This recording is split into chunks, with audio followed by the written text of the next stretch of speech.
An engineer who was haunted by routine until the end of his life was able to be reborn. In a world ruled by magic, he chose machines. A young lord inheriting ruins, mocked for dreaming of iron and steam. While nobles chant spells, he forges engines. While mages summon fire, he builds factories.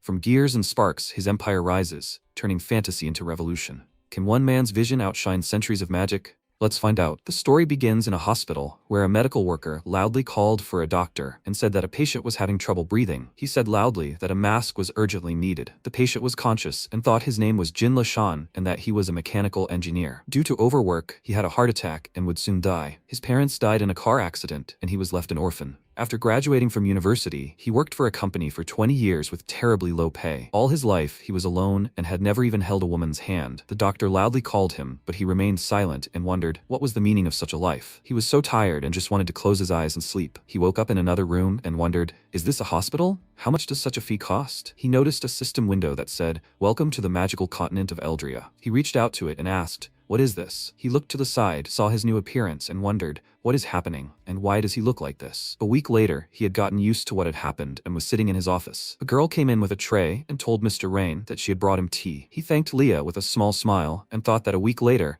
he understood his place in the new reality. He died in his past life and was reincarnated in the body of this guy named Rain Edgar. He is the third son of the Grand Duke of Aldarian, and he also has a brother and sister. He is the youngest child in the family, whom everyone adores. Did he really get this as a reward for the suffering of his past life? The continent is called Eldria. In this world, everything depends on magic. The Cardorial Empire is the largest. There are not only the human race here, but also representatives of other races, for example, elves and dwarves. The Edgar family is a noble family with a territory of about 300,000 square kilometers and about 1 million subjects. He, a nobleman, has not only a luxurious castle and robes, but also a personal servant, a wonderful life instead of his past life. Leah called the master with a smile and said that the head wanted to discuss something with him. He should come with her. After that, a servant entered the office and told the master that his son had arrived. He allowed him to enter, and he left to convey his words. The protagonist entered the office and asked his father, did he call him? The Aldarian, with a serious expression on his face, asked if he knew why he was here. He looked at him with a calm expression and said that he had no idea. He said that at his age, he could independently rule his territory. Has he already chosen where he would like to go? He approached the map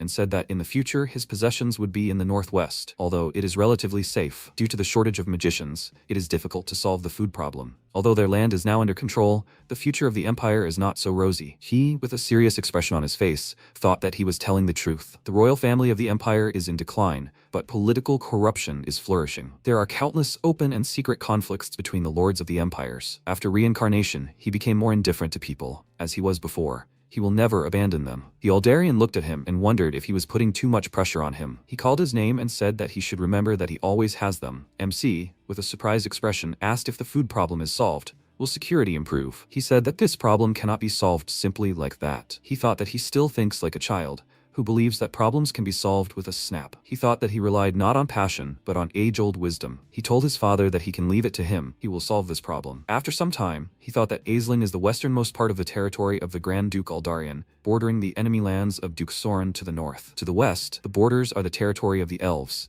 and to the south lies the Endless Ocean. Due to its location at the intersection of three borders, Esling often finds itself at the epicenter of wars. This has led to the fact that once fertile lands become barren, and the population rapidly declining. He was riding in a carriage and thought that the prerequisite for the Industrial Revolution was the required number of labor. A way to increase the population must be found. He is surprised by the fact that he has acquired new abilities. The system notified that the owner should use scanning on people. 6 out of 10 completed. He thought that with this, he could find out the statistics of the required person. After testing the skill on his family, he got a rough idea of the people in this world. It seems that his primary task is to attract talented people to the territory. Leah remembered that his father had previously told her that she should keep an eye on him and not allow him to do anything unnecessary. She agreed and thought that she hoped that the young master would not get into trouble. Sometime later, in the mayor's mansion of the city of Esling, the mayor sat in front of the hooded man and said that he had heard that the Grand Duke's son would be arriving in the city today. They should make the first move, right? Rumor has it that not only the Grand Duke is attached to his son, but his brother and sister adore him. The man sat calmly in front of him and said that they should refrain from any action. They should wait for instructions. The mayor asked, however, what if he discovered his tax and financial fraud? He thought about it and said that it seemed that such a man would not look into such things. As soon as the young master arrived, they would confuse and distract him. He should arrive soon. They should go out and greet him. He thought that it was time for the Aldarian to pay his bills. At the same time, Rain got out of the carriage and thought with a slightly dissatisfied look that,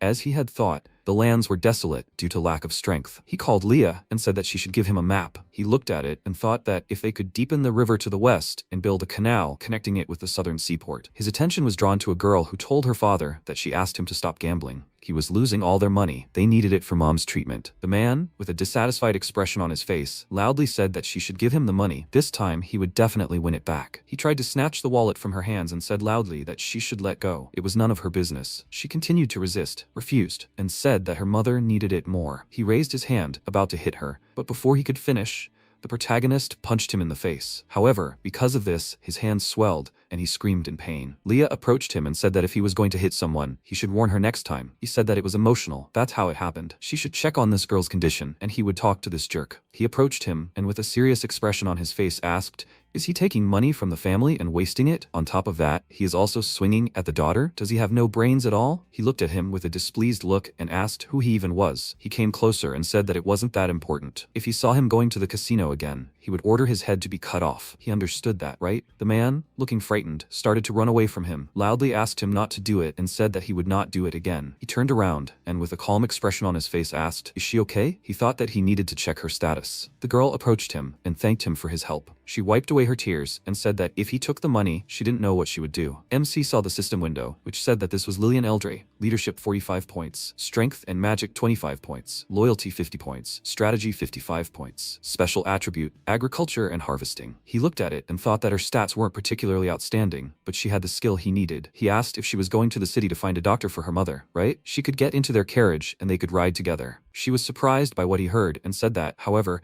she was so dirty and would stain his carriage. He said with a calm expression that these were just materials put together, nothing special. Besides, how could there be a casino in a place where poverty reigns? He thought that last fall, the Grand Duke of Soren attacked the city. Many soldiers died. This spring, a severe flood occurred, destroying much of the land and crops. Life for the townspeople turned into hell. Everyone was struggling to make ends meet. They reached the city, walked down the street, and he thought he should conduct a census. First, he needed to go to the mayor's estate, Esling, to see how much money they could use for development. He turned around, called Lillian, and asked if she knew where the estate was. She was about to answer this question, but she didn't have time to finish because the guy was riding a horse and loudly said that they should get out of the way. He called the residents unbaptized dogs and said that they should move away from here. Leah pulled Rain away and loudly told the master that he should be careful. They managed to dodge, and she looked at the galloping guy with a displeased look. She let him go and asked, "He is not injured and everything is okay, right?" He thanked her with a calm expression and said that he was fine. He called Lillian and asked if she knew who it was. She said that it was the young master of the Eldrin family. All the casinos in the city belonged to them. He asked with a smile, "How rich are they?" She thought about the answer, and he thought with a smile, that great. Now he understands where to get the money. He said that she should take them to the casino. She said that he shouldn't do that because he would lose all the money there. He walked on and said that she shouldn't worry, he wouldn't be taken by someone like that. She looked at him and wondered how powerful this young gentleman was. After some time, they came to a casino, and the protagonist thought that it was time to develop the kingdom. He went inside and saw a lot of people gambling. He thought with a serious expression that as long as there were establishments, no one would work properly. Leah approached him and asked the gentleman if the casino was surrounded by guards. Was he sure about that? He went ahead and said that they would wait until the big fish bit. An employee approached him and asked if he wanted to play. He said with a smile that he didn't even know that. Is there something simple? He said that he should follow him. He was led to the gaming area, and another employee said that these 2 chips were on the house for him to try his luck. He took it, and with a calm expression, threw it on the place on the table, and the 2 employees looked at each other with smiles. He picked up a glass with 3 dice under it and said loudly that these were 4 sixes, a big one. The second employee said that it was a pity. He almost won. MC with a calm expression called it boring and asked, "Is that all? They should go." He was hungry. The employee stood in his way and said that they should wait. He could leave as soon as he paid the money he owed them. He looked at his hand and asked when he owed them. He said with a smirk that he had lent him these 2 chips and would have to pay back the money for it. He asked, "Isn't this a gift?" He called him sir and said that there was nothing free here. Each chip was worth 100 gold coins, but taking into account the service fee and interest, he owed him 250 coins. If he didn't take the money with him today, he should leave the maid as collateral. He was surprised that Lillian called him a liar and said that he should stop talking nonsense. He shouldn't believe him. Each token is worth 1 silver coin. He became very angry because of this and loudly asked how she even dared to interfere. They should deal with her. At that moment, he hit an employee very hard in the face and he fell to the ground. He looked at him with a displeased look and asked what he just said. The players who were nearby immediately ran to collect the coins that fell fell from the table to the floor. He watched this from the side and thought how pathetic they were. The young lord of the Eldrin family came to them and loudly asked who dared to create chaos in his casino. Ryan looked at him and thought that now, the bigger fish has bitten. He said with a serious expression that they should beat them so that they know their place. The employees began to carry out his order, and the people asked them to stop. He said loudly with a serious expression that they all had to behave appropriately. Otherwise, what happened would affect everyone. Lillian looked at what was happening with a frightened look and thought that it was all her fault. If she hadn't brought them here, nothing would have happened. She remembered that he hired a doctor to help her mother and thought that she should pay him back. She took a step forward and with a serious expression said that they had to stop. She would not allow them to deceive their superiors. The employees looked at her and thought, who the hell is this? She shouldn't have come out. Not a single person in the city who got into trouble with Vezerlo remained untouched. The casino owner turned to her with a displeased look and asked, is she talking to him? She said that his casino is a scam and just a fraud. They have ruined so many families. She will not allow them to mock her friends. They are good people. He waved his hand and with a displeased face wished her death. She closed her eyes and waited for that blow to reach her. She opened her eyes and saw the protagonist stop his hand. He used his ability and the system notified that it was Vezerlo Eldrin, 23 years old. Leadership 46 points, Strength 68 points, Loyalty 5 points, Magic 59 points, Intelligence 52 points, Special Attribute, Fury. He read this and thought that he should be careful with him. He looked at him with a serious expression and asked, he has something against him, right? He let go of his hand and said with a smirk that it was not so. He liked his methods. Only the strongest will survive in this world. However, he should know that winners are grinners. He asked with a smile. He dares to go against him? It seems he doesn't know who he's messing with, right? MC with a calm expression said that he doesn't need to. He clapped his hands and at that moment a crowd of guards entered the casino. He said that he had won because his word is law. After some time, many nobles gathered in the hall and said that he hoped that the lord would like his daughter. He heard that he had been able to earn more money lately, all thanks to the city lord. Adrian thought, does he want to take the daughter away from the duke? This is very naive. A girl approached him and said that she proposed a toast to him. He thanked her and thought that no one knew where Vezerlo had fled. If he was here, then they would be able to establish relations with the son of the Grand Duke, and this would give him some freedom of action. You should not trust this stupid lord. Rain entered the hall and a servant loudly announced that His Highness from the Edgar family had arrived. Two men approached him and said that he was the head of the Raven family and brought him gifts. He was the head of the Roaster family and had brought his daughter to him. He said with a small smile that if everyone was gathered, they could begin. At that moment, several servants brought in a board with a diagram,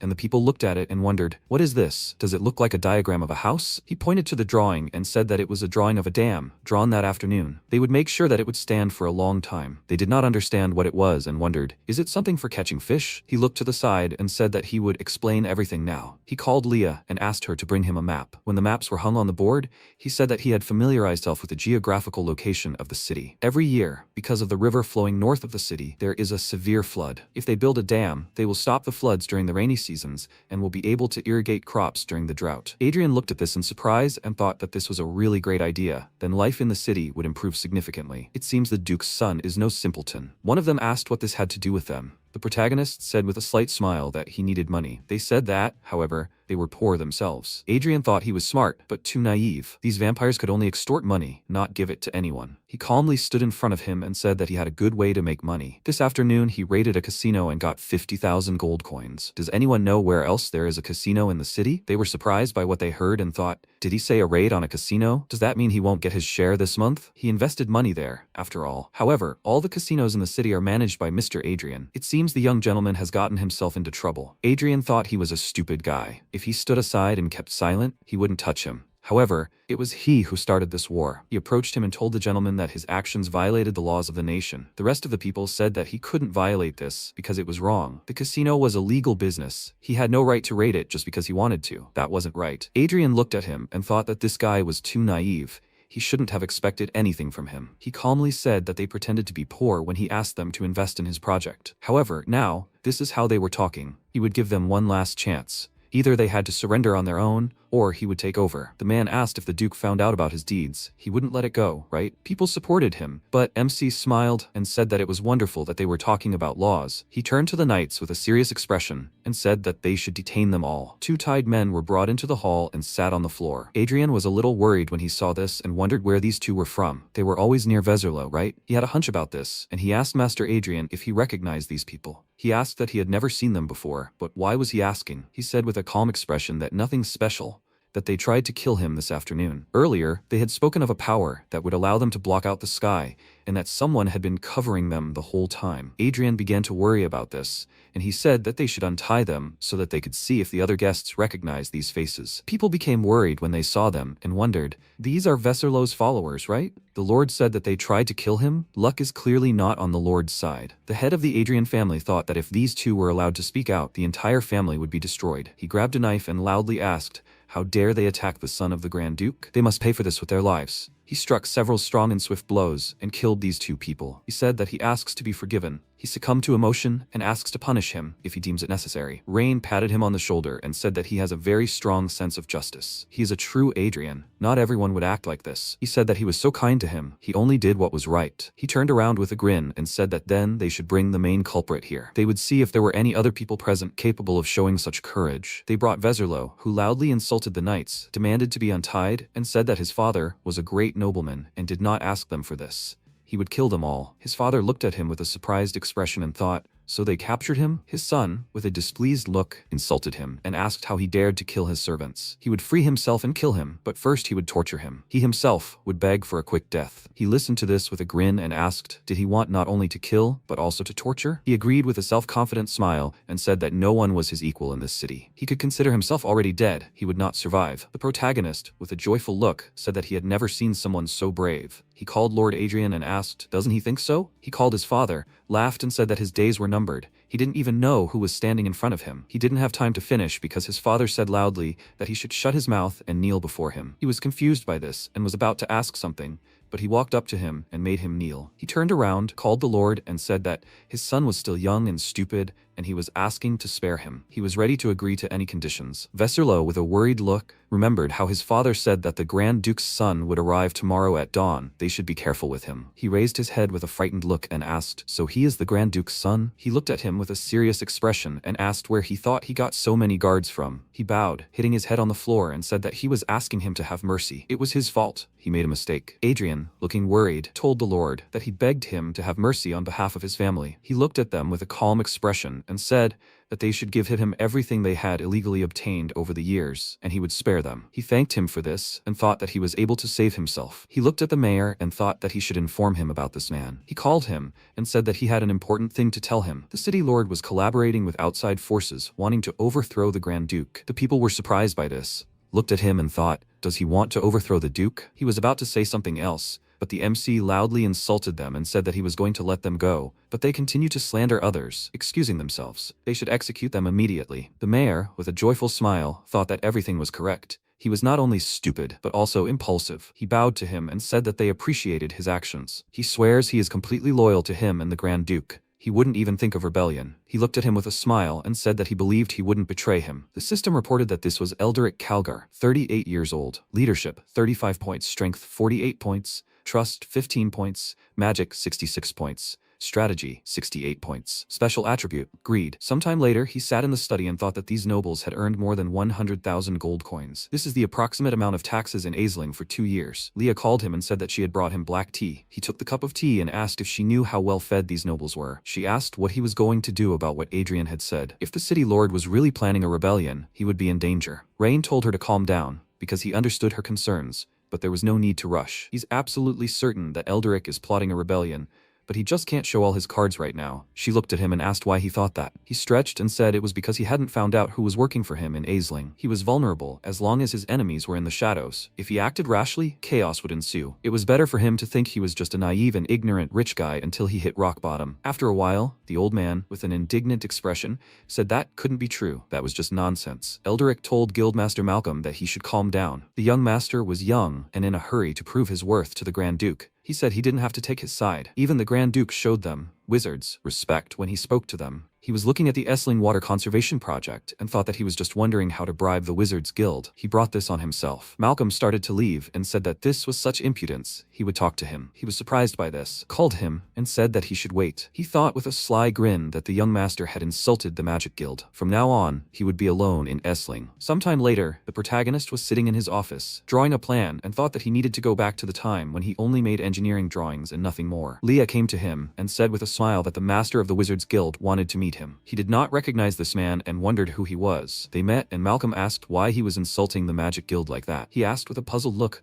what was he talking about? When did he insult the Wizards Guild? He showed a document that stated that the project does not accept proposals from individuals such as wizards, the physically disabled, or the elderly. He said with a displeased look that he should stop feigning ignorance. He sent an acceptance letter. He read it with a calm look and said that he was building a dam. How is this an insult to the Wizards Guild? He said loudly that his recruitment letter clearly stated that he does not accept proposals from wizards. Obviously, this was a provocation towards the Wizards Guild. He felt embarrassed by this and thought, is this world that bad? Do even wizards do hard physical work here? Malcolm called out to him loudly and said that if he could not give him a comprehensive explanation, every wizard from the guild would refuse to work for him. MC looked at him and thought that the system should show him his statistics. A system window appeared in front of him, showing that he was 57 years old. Leadership, 78 points. Strength, 48 points. Magic and loyalty, 82 points. Strategy, 68 points. His special attribute is chasing ranks and being straightforward. He read this and thought that his loyalty wasn't low. It seemed someone had irritated him. He called him by name and said there was a misunderstanding. He didn't mean to disrespect the Wizards Guild. There were 3 reasons why he wasn't hiring wizards this time. First, mana was limited every day, and they might not make the deadline. Second, hiring a wizard was too expensive. For the same price, he could hire a dozen strong workers. Third, many wizards lived in comfort as members of the guild, while the citizens had no cash reserves. As the ruler of this land, he must pay them compensation. Malcolm said with a smile that, with all due respect, magic is the rule in this world. Those without magical talent deserve to stand below wizards. Rain said calmly that he was right, but he didn't like it. Starting with Esling, he was going to make everyone understand that citizens are no different from wizards. There are no superiors or inferiors. He said with a serious expression that he suggested he take his words back if he didn't want to make them his enemies. He asked him to watch his tone. Leah held a dagger to his throat, and he said that otherwise his maid would resort to insulting the nobility by slitting his throat. He became worried about this, called him, and asked what kind of nonsense this was. He said with a cold grin that he hadn't spoken nonsense. Such a law existed. If he doesn't believe him, he'll have to force her to kill him and they'll see what the court's decision will be. What does he think about this? He said with a frightened look that he asks to accept his apology and spare his life. The protagonist thought that even in such a situation, his loyalty to him has not fallen. He had no idea that he was being used. He's such a simpleton. He called her by name and said that she should let him go. The system notified that he had completed the beginner's quest. Use scanning abilities on people 10 times. A reward for completing the beginner's quest is available. A new quest is available. Obtain 5 heroes with high stats. New features are now available. He must remember to look at it. He looked at it and thought that he had finally completed the system quest. He needed to see what rewards he received for it. After that, Malcolm left the building, and Eldria asked the guild master how everything went. He said that not only had the master not listened to him,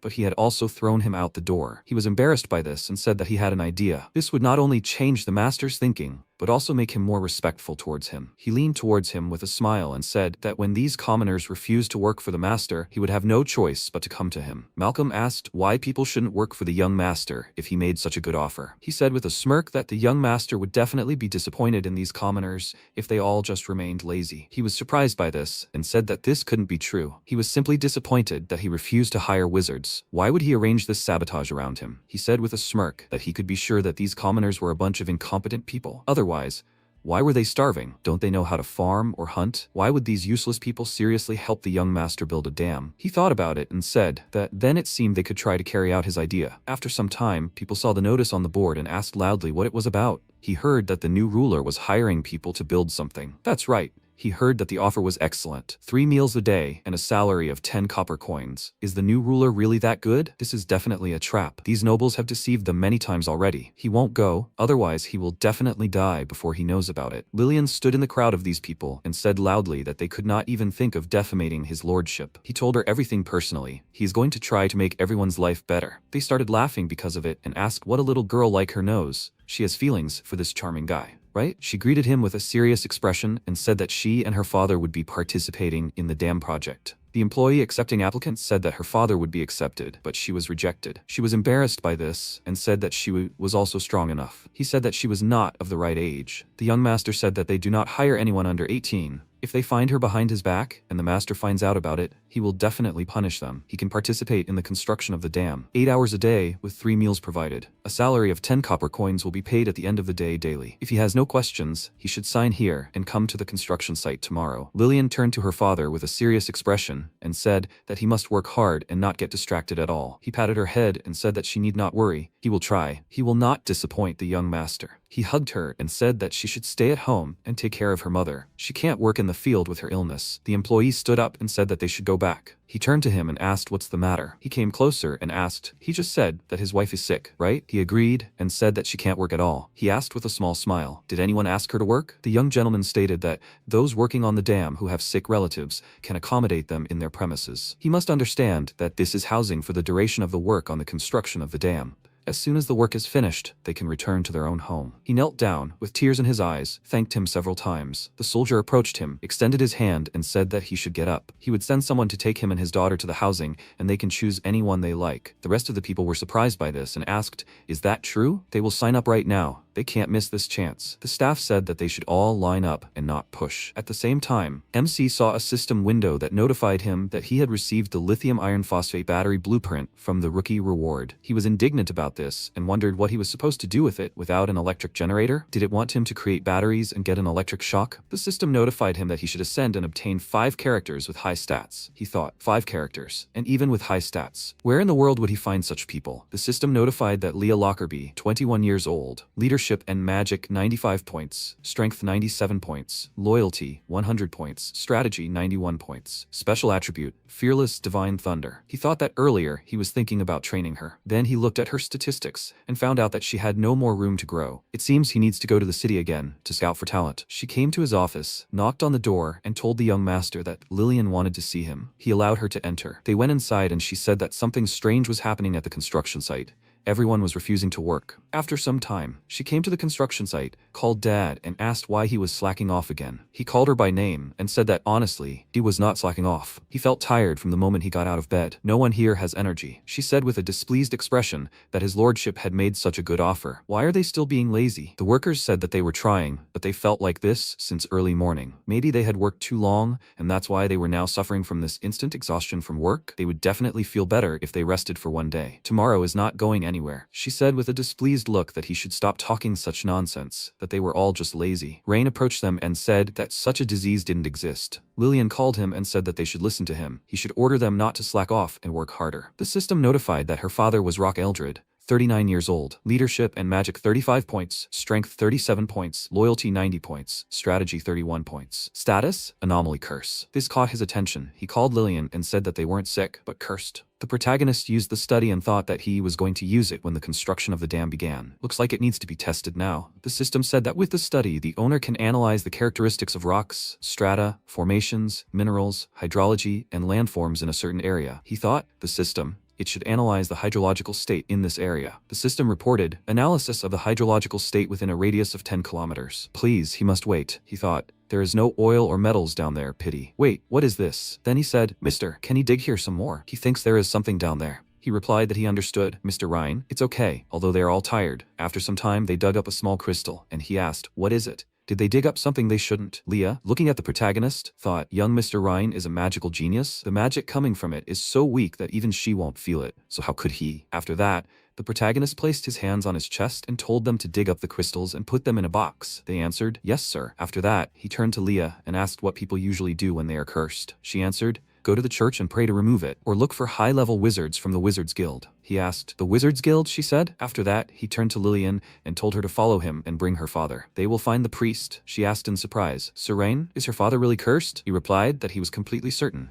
Whoever did this will not get away with it. After some time, they approached the church servant. Ayuria, closing her eyes, smiled and said, welcome, Sir Rain. The protagonist looked at her and thought that since he was asking her to cure someone, he should make sure of her loyalty. After that, he ordered the system to study this. A system window appeared in front of him and said, Analyzing. Ayuria, visually 24 years old, approximately 257 elven years, leadership 80, strength 62, strategy 87, loyalty 95, magic 95, race, elf. He thought in surprise, an elf? She's not even human? Then Ayuria said, she is Saint Ayuria from the church. How can she help him? He pointed at Lillian's father and said that there was a suspicion that this gentleman was cursed. Can she do anything about it? He thought that she has high loyalty. First, he will take a closer look at her. In response, she said, please, they must let her study him first. The next second, she opened her eyes. A bright light burst out from there. Then she said, he's right, Lord Rain, he really is cursed. He asked if she could lift the curse. She placed her hand on her chest, concentrated energy in her other hand, and sent a brightly glowing ball into the man's body. He joyfully shouted, Lord Rain, he feels like a different person. Now he will get back to work.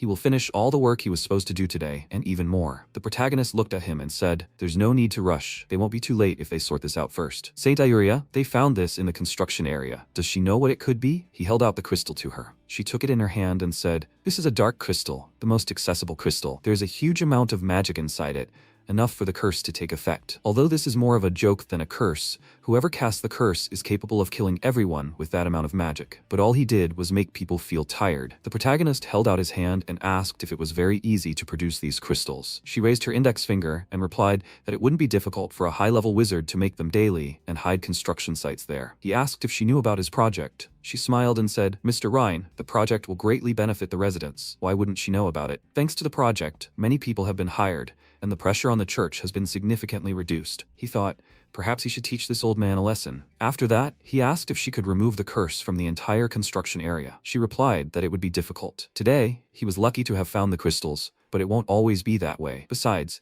if all he did was dig for crystals, then who would be busy with the main construction? He folded his arms and thought, I guess he'll still need to contact Malcolm about this. That's easy. After this, the saint added, Mr. Rhine, she knows someone who can solve his problems, although she's a bit strange. Will he try? After some time, they approached the building. MC, looking at the business card, thought, so this is the house of Lady Selena, the former president of the Wizards Guild. He knocked on the door and thought, one way or another, he would persuade her to help him. The next second, Leah, grabbing his hand, shouted, Mr. Ryan, be careful. At that moment, a powerful explosion occurred on the second floor of the building. The protagonist thought in surprise, an explosion? What's going on? What if? At that moment, Selena became indignant. Why didn't it work again? She won't put up with this. She won't stop until she does everything right, even if she has to raise the entire city of Esling to the ground. After that, she declared that she refuses. Holding a book in her hands, she turned slightly and said that she was busy developing a new magical device. She doesn't have time for them. MC asked, a magical device? A magic wand or something? She magically brought the donut to her mouth and, taking a small bite, told him not to irritate her with his misunderstanding. Then Leah said, Lady Selena, she must watch her tone when she speaks to young Master Ryan. She adjusted a strand of hair and, frowning, said, damn girl, she has great magic. She concentrated electrical energy around herself and added, she must remain an assistant. Once she's done, she will help her little master. How about her? She replied. Lady Selena, if she doesn't know anything about politeness, she will have to teach her. Their gazes met, and then the protagonist said, she should calm down, Leah. They are here to ask for help, not to cause trouble. Then he looked at the table and asked, Lady Selena, is everything on the table made by her? Does she create magical items? She said at least he acknowledged it. All to no avail, unfortunately. She concentrated energy in her hand and said that she was trying to create a device that would store her powerful electrical magic. MC thought in surprise. Store electrical magic? Then he said, she said a magical device for storing electrical magic? She replied, well, yes, and when nothing works an explosion occurs, like before. Now they should go. She needs to rest for a while before returning to research. After that, the protagonist said, if he tells her he can create a device to store electricity, will she help them deal with the Wizards Guild? She came closer and, pointing her finger at him, said, young master. She said she doesn't have time for nonsense. He replied that he is serious. If he helps her create a device to store electricity, will she help resolve the problems with the Wizards Guild in return? She replied, okay. She put her hand to her head, concentrating her energy around herself, and said that if he created the magical device she needed,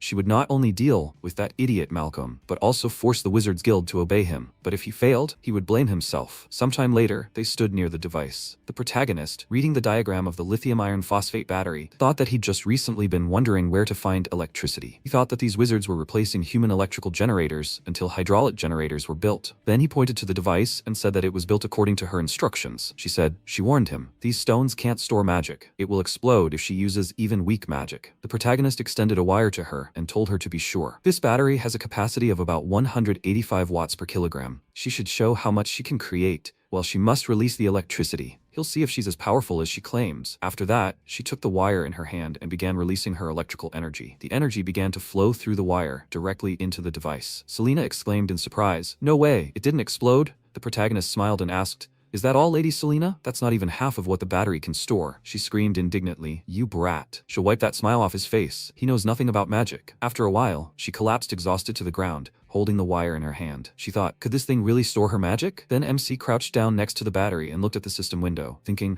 wow, this is enough to charge an electric car for over 3,000 kilometers. The battery charge was 87%. He thought, She could fill this to 87% by herself. Now this is a convenient human battery. He pulled the two wires together and thought, "Dear battery packs of the Magician's Guild, it's time to show off your talents." The next second, Selena said, "Young master, how is he able to use energy too?" He replied, "Lady Selena, not only can he use electrical magic, he can make it so that everyone in Esling can use it." She was surprised. "What nonsense, young master. How can someone comprehend magic so easily?" He replied, "Lady Selena, he has magical devices much more powerful than this battery. If she wants to help him, he will show her a world where everyone can use magic. How about that?" He extended his hand toward her. She said, "A world where everyone can use magic." After a while, Malcolm sat in a chair, stroking his beard and thinking he was sure Lord Rain was about to come begging him for help.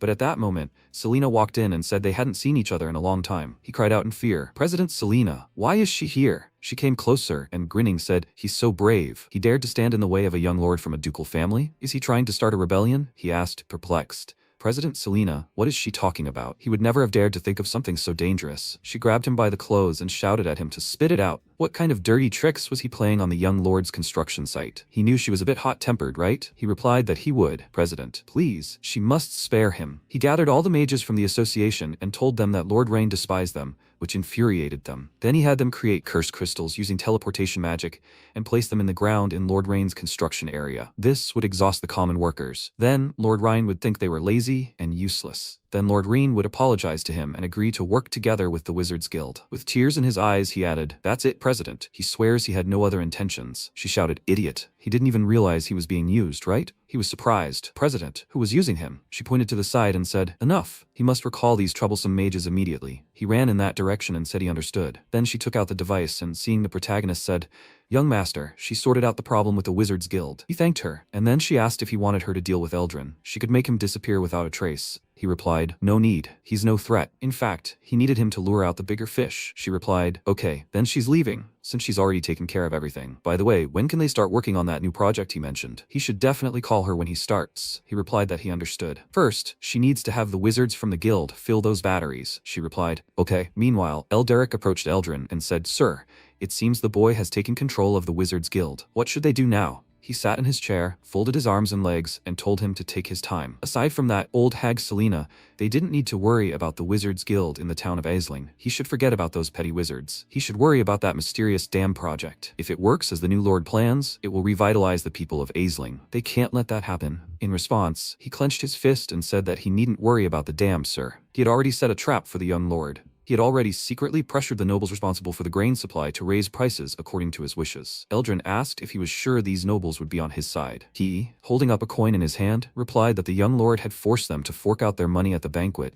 but he could secretly help them win it back. They might betray him, but never their own gain. After that, he flipped a coin and added, "This young master doesn't have enough money to finish this dam project." With that, the coin fell on the table. Meanwhile, the merchant kicked Lillian and shouted, "If she can't afford it, she should get out of here." She fell to the ground and was indignant. How can he jack up prices like this? Yesterday, grain was 1 gold coin for 2 sacks. Today, for 1 sack? In response, he shouted, "Stop whining. It's his grain, and he will sell it for whatever price he wants. If she can't pay, she should get out." She remembered telling the protagonist to leave the purchase of the grain to them. They will buy it at the lowest price and collect the money for him. Then he left it to her. She shouted, "Greedy swindlers. Aren't they afraid that Brother Ryan will deal with them?" The merchant smirked and said that they were just honest sellers. What could he do with them? This is a golden opportunity, and they will take everything from it. After that, he kicked her again. He laughed and shouted, "If she is a beggar, she should simply get lost from here." After some time, Ayuria said indignantly, "These people have gone beyond the pale." She looked at the sacks of grain and thought, in just 3 days, the price of grain has tripled. Eldria, this grain is not enough for their people to survive the winter. First, she must take these supplies. She will deal with the rest herself. She handed her a bag of money and told her to take all this money with her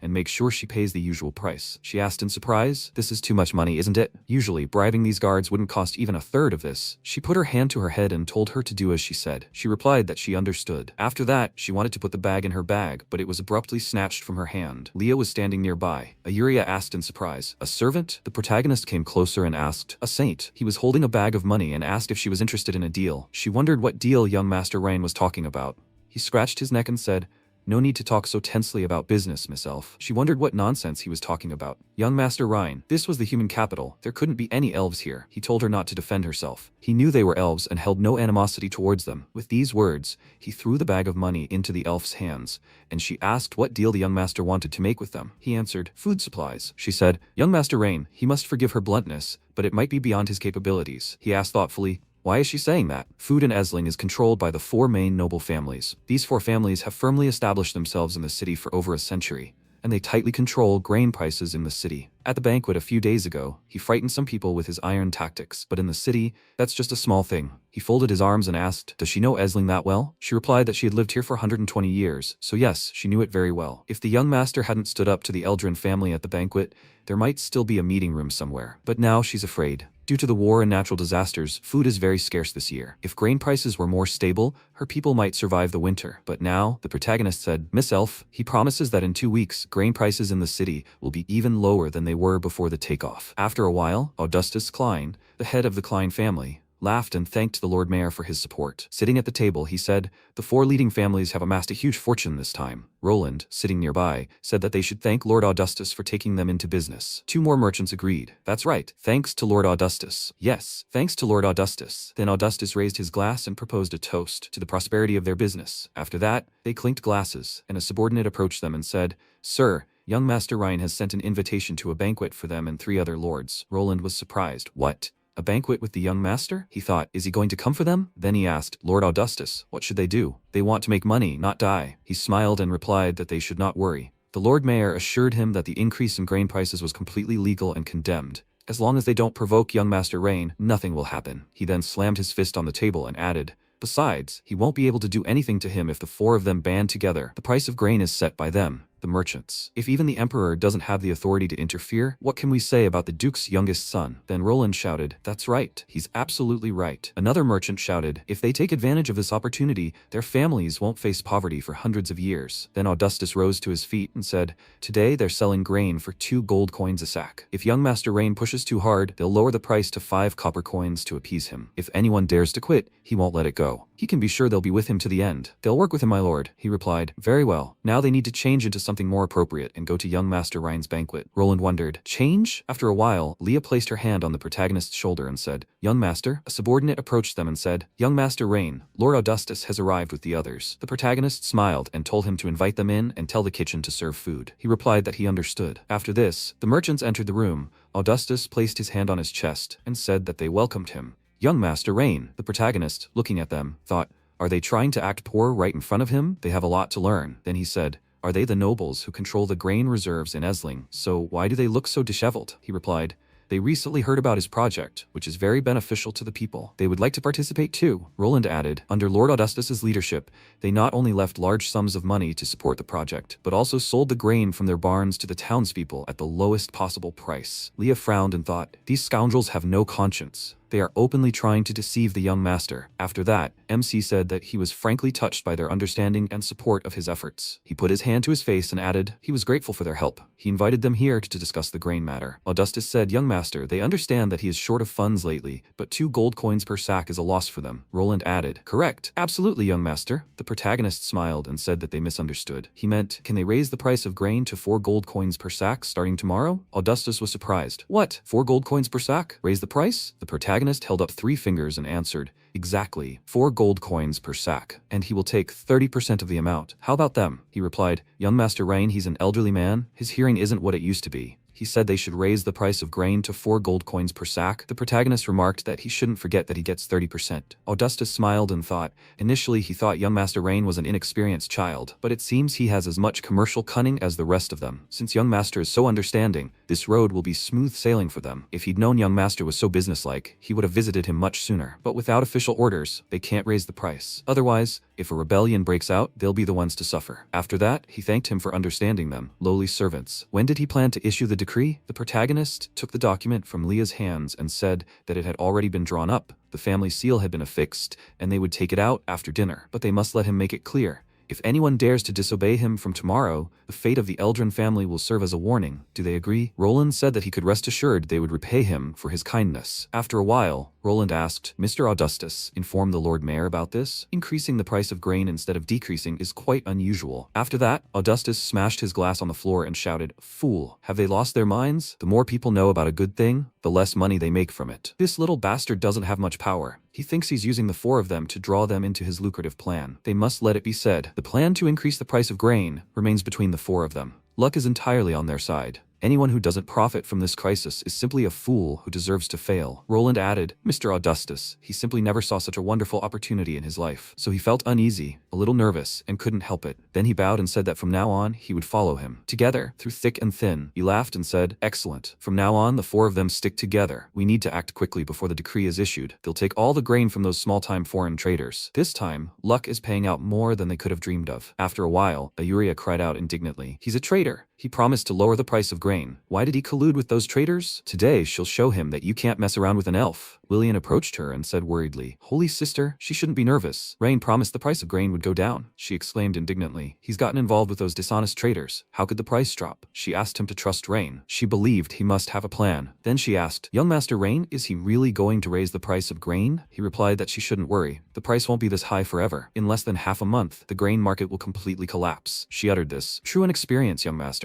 He has no idea how cruel the world can be. She'd lived for nearly 200 years and never seen the price of grain fall after its peak. In response, he placed his hand on the table and said, if he were to simply hold a knife to their throats, how much would the price of grain drop? 1 gold coin? Or perhaps 10? She replied, even so, it can't go up to 4 gold coins per sack. When the price was 2 gold coins, at least some families could band together to buy a sack and survive. If the price rises to 4 gold coins, they simply won't be able to afford it. They will be doomed to die. The protagonist lowered his gaze and said, Holy, at 2 gold coins they starve to death. At 4, they still starve to death. So for the average citizen in Esling, there's no difference between 2 and 4 gold coins. They starve either way, only in one case, a little longer. She shouted indignantly. The MC looked at the documents in his hands and said that his goal wasn't to stagnate the lying merchants, to lower the price by a few coppers. It was pointless. He was going to make these lying merchants lose everything, their homes, their families, their entire livelihoods. 7 days later, the protagonist pointed to the board and said, during charging, some lithium ions separate from the lithium iron phosphate. They travel through the electrolyte to the negative electrode and burn in the carbon material there. At the same time, electrons are separated from the positive electrode and pass through the external circuit to the negative electrode, maintaining chemical balance. During the exchange, lithium ions leave the negative electrode, pass through the electrolyte, and reach the positive electrode. At the same time, electrons are separated from the negative electrode and reach the positive electrode through an external circuit, releasing energy. Selena looked at him and said, so that's how it works. Such a complicated magical system. Then he declared, lesson is over for today. Leah approached them, holding a teapot, and said, Young Master Rain, Eldria is here again. He asked if she had nothing better to do. Selena said it was because he raised the price of grain. The price of grain in the city had skyrocketed to almost 7 gold pieces per sack. Before he could respond, Eldria ran up to them and shouted indignantly, Young Master Rain, he said he'd lower the price of grain. Right now, even the lesser nobles in the city can't afford grain, let alone the common people. Does he know how much a sack of grain costs? The protagonist, taking a cup of tea in his hand, asked, Leah, how many days have it been since they started raising the price? She replied, it's been 7 days, young Master Rain. He said, in that case, it's time to send the lying merchants on their way. She was indignant. Young Master Rain, he must stop uttering these cryptic phrases. Please, he must explain everything to her right now. Otherwise, her elf clan will sever all ties with him. He replied, the reason he didn't tell her anything was to make sure she wouldn't reveal all this to the nobles. Now, she must finally let him tell her the truth. He placed the cup on the table and said, the news about the price of grain going up to 4 gold coins a sack. What do you think is most lacking in Esling right now? She replied that they had no shortages. He said, merchants selling grain. She looked at him in surprise. She wondered, surprised, really? MC smiled and asked, did she finally understand? That's right, there's no shortage of food in the city, and the merchants are selling it. Greed is the easiest human quality to control.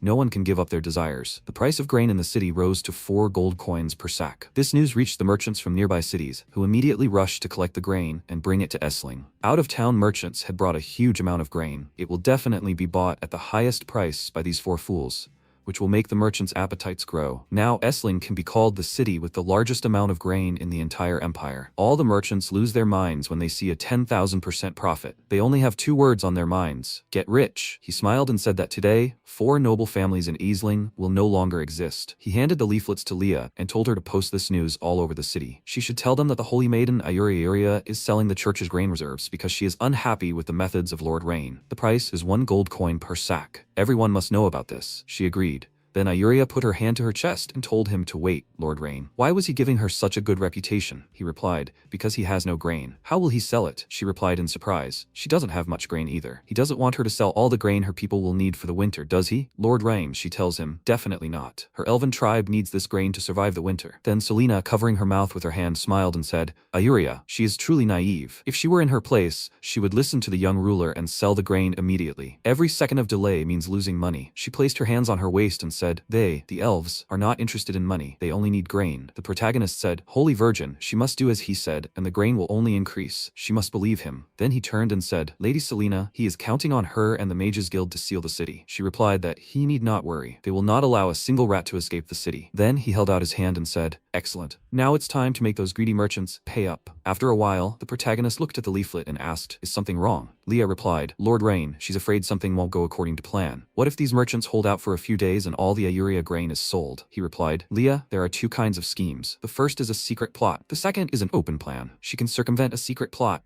but she can't escape when the plans are open. These out-of-town merchants are blinded by greed and risk everything for it. They will fight to become rich instantly. Now that they know the price has dropped, they will panic and sell, because delay means death." After a while, a subordinate ran up to Augustus and shouted, "Lord Augustus, something terrible has happened. The church has announced that they will sell spare grain to help the people, for only 1 gold piece per sack." "Lord Augustus, what should they do?" Roland said, "Things are bad. They've forgotten about the church." Another merchant added, "What should they do? They bought their grain for 2 gold pieces per sack." His partner added, "They mustn't panic. How much grain can one church have? Will it be enough for the city for several days?" Then Augustus said, "They must send people to the church and buy as much as they can." He answered, "Yes." After a while, a huge line formed outside the church. The residents shouting, "He wants 5 sacks of grain. He also wants 5. And he wants 10. Ayuria stood in front of them, putting her hand to her chest and told them not to push. "There's enough grain for everyone." The Pope sent 10,000 sacks of grain because he knows the people are suffering. A man shouted, "You need to buy it quickly. It'll run out soon." A guy next to him shouted, "That's right." At that moment,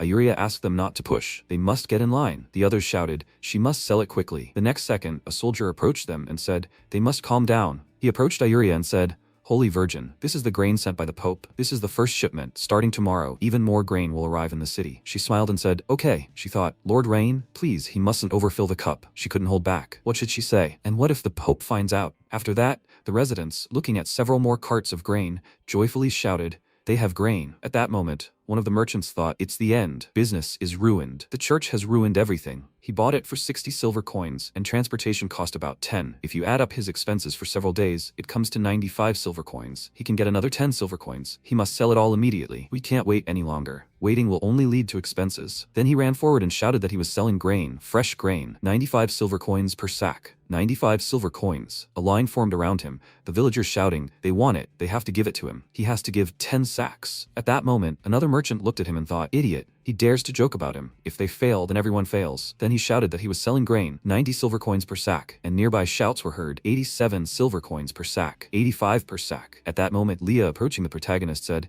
"This is wonderful. Everything is as he said." He looked at her and said, "Does she see, Leah? This is human nature. If he sells even half as slowly as others, he loses many times more. Everyone is afraid to sell too late, so they sell immediately." She said, "Lord Rain, this way the price of grain will return to 50 silver coins per sack, right? And his water project will be completed on time." He was surprised. 50 silver? Leah, she underestimated these merchants. When people like Augustus start selling, grain becomes the cheapest thing in the city. Then Leah pressed her hand to her chest and asked, "Young Master Rain, does he really think Augustus and his group will sell everything like those foreigners? They paid at least 2 gold, maybe more, to buy everything. Besides, Augustus and his friends were together at the banquet. They wouldn't attack each other, right?" He folded his arms and, smiling, asked, "Together?" She trusted them too much. When it comes to profit, no one wants to give up their position. Grain prices in the city will no longer be a problem. It's time to talk to the Holy Maiden about the second part of the deal. They should go. He turned away, and Leah, following him, agreed. After some time, a subordinate approached Augustus and said that these out-of-town merchants were lowering their prices like crazy. Now grain had dropped to 75 silver coins per sack. Roland rose from his seat and cried out in surprise, "It can't be. He must be joking. They control all the grain in Esling. Where did these strangers get all this?" He replied, "It's true." He wouldn't dare lie to him. He knelt down, and then Augustus said, "Out-of-town grain merchants, the price is falling." He understood. He understood. "Young Master Ryan, he's merciless. Does he want their families to collapse completely?" As Roland asked, "Sir Augustus, what's going on?" He replied, "Young Master Rain first spread the news that grain prices in the city were skyrocketing, which certainly attracted merchants from neighboring towns to bring their grain. Once they had swarmed the city, he used the church's name to drive down the price, causing panic among the merchants who had already arrived. Eventually,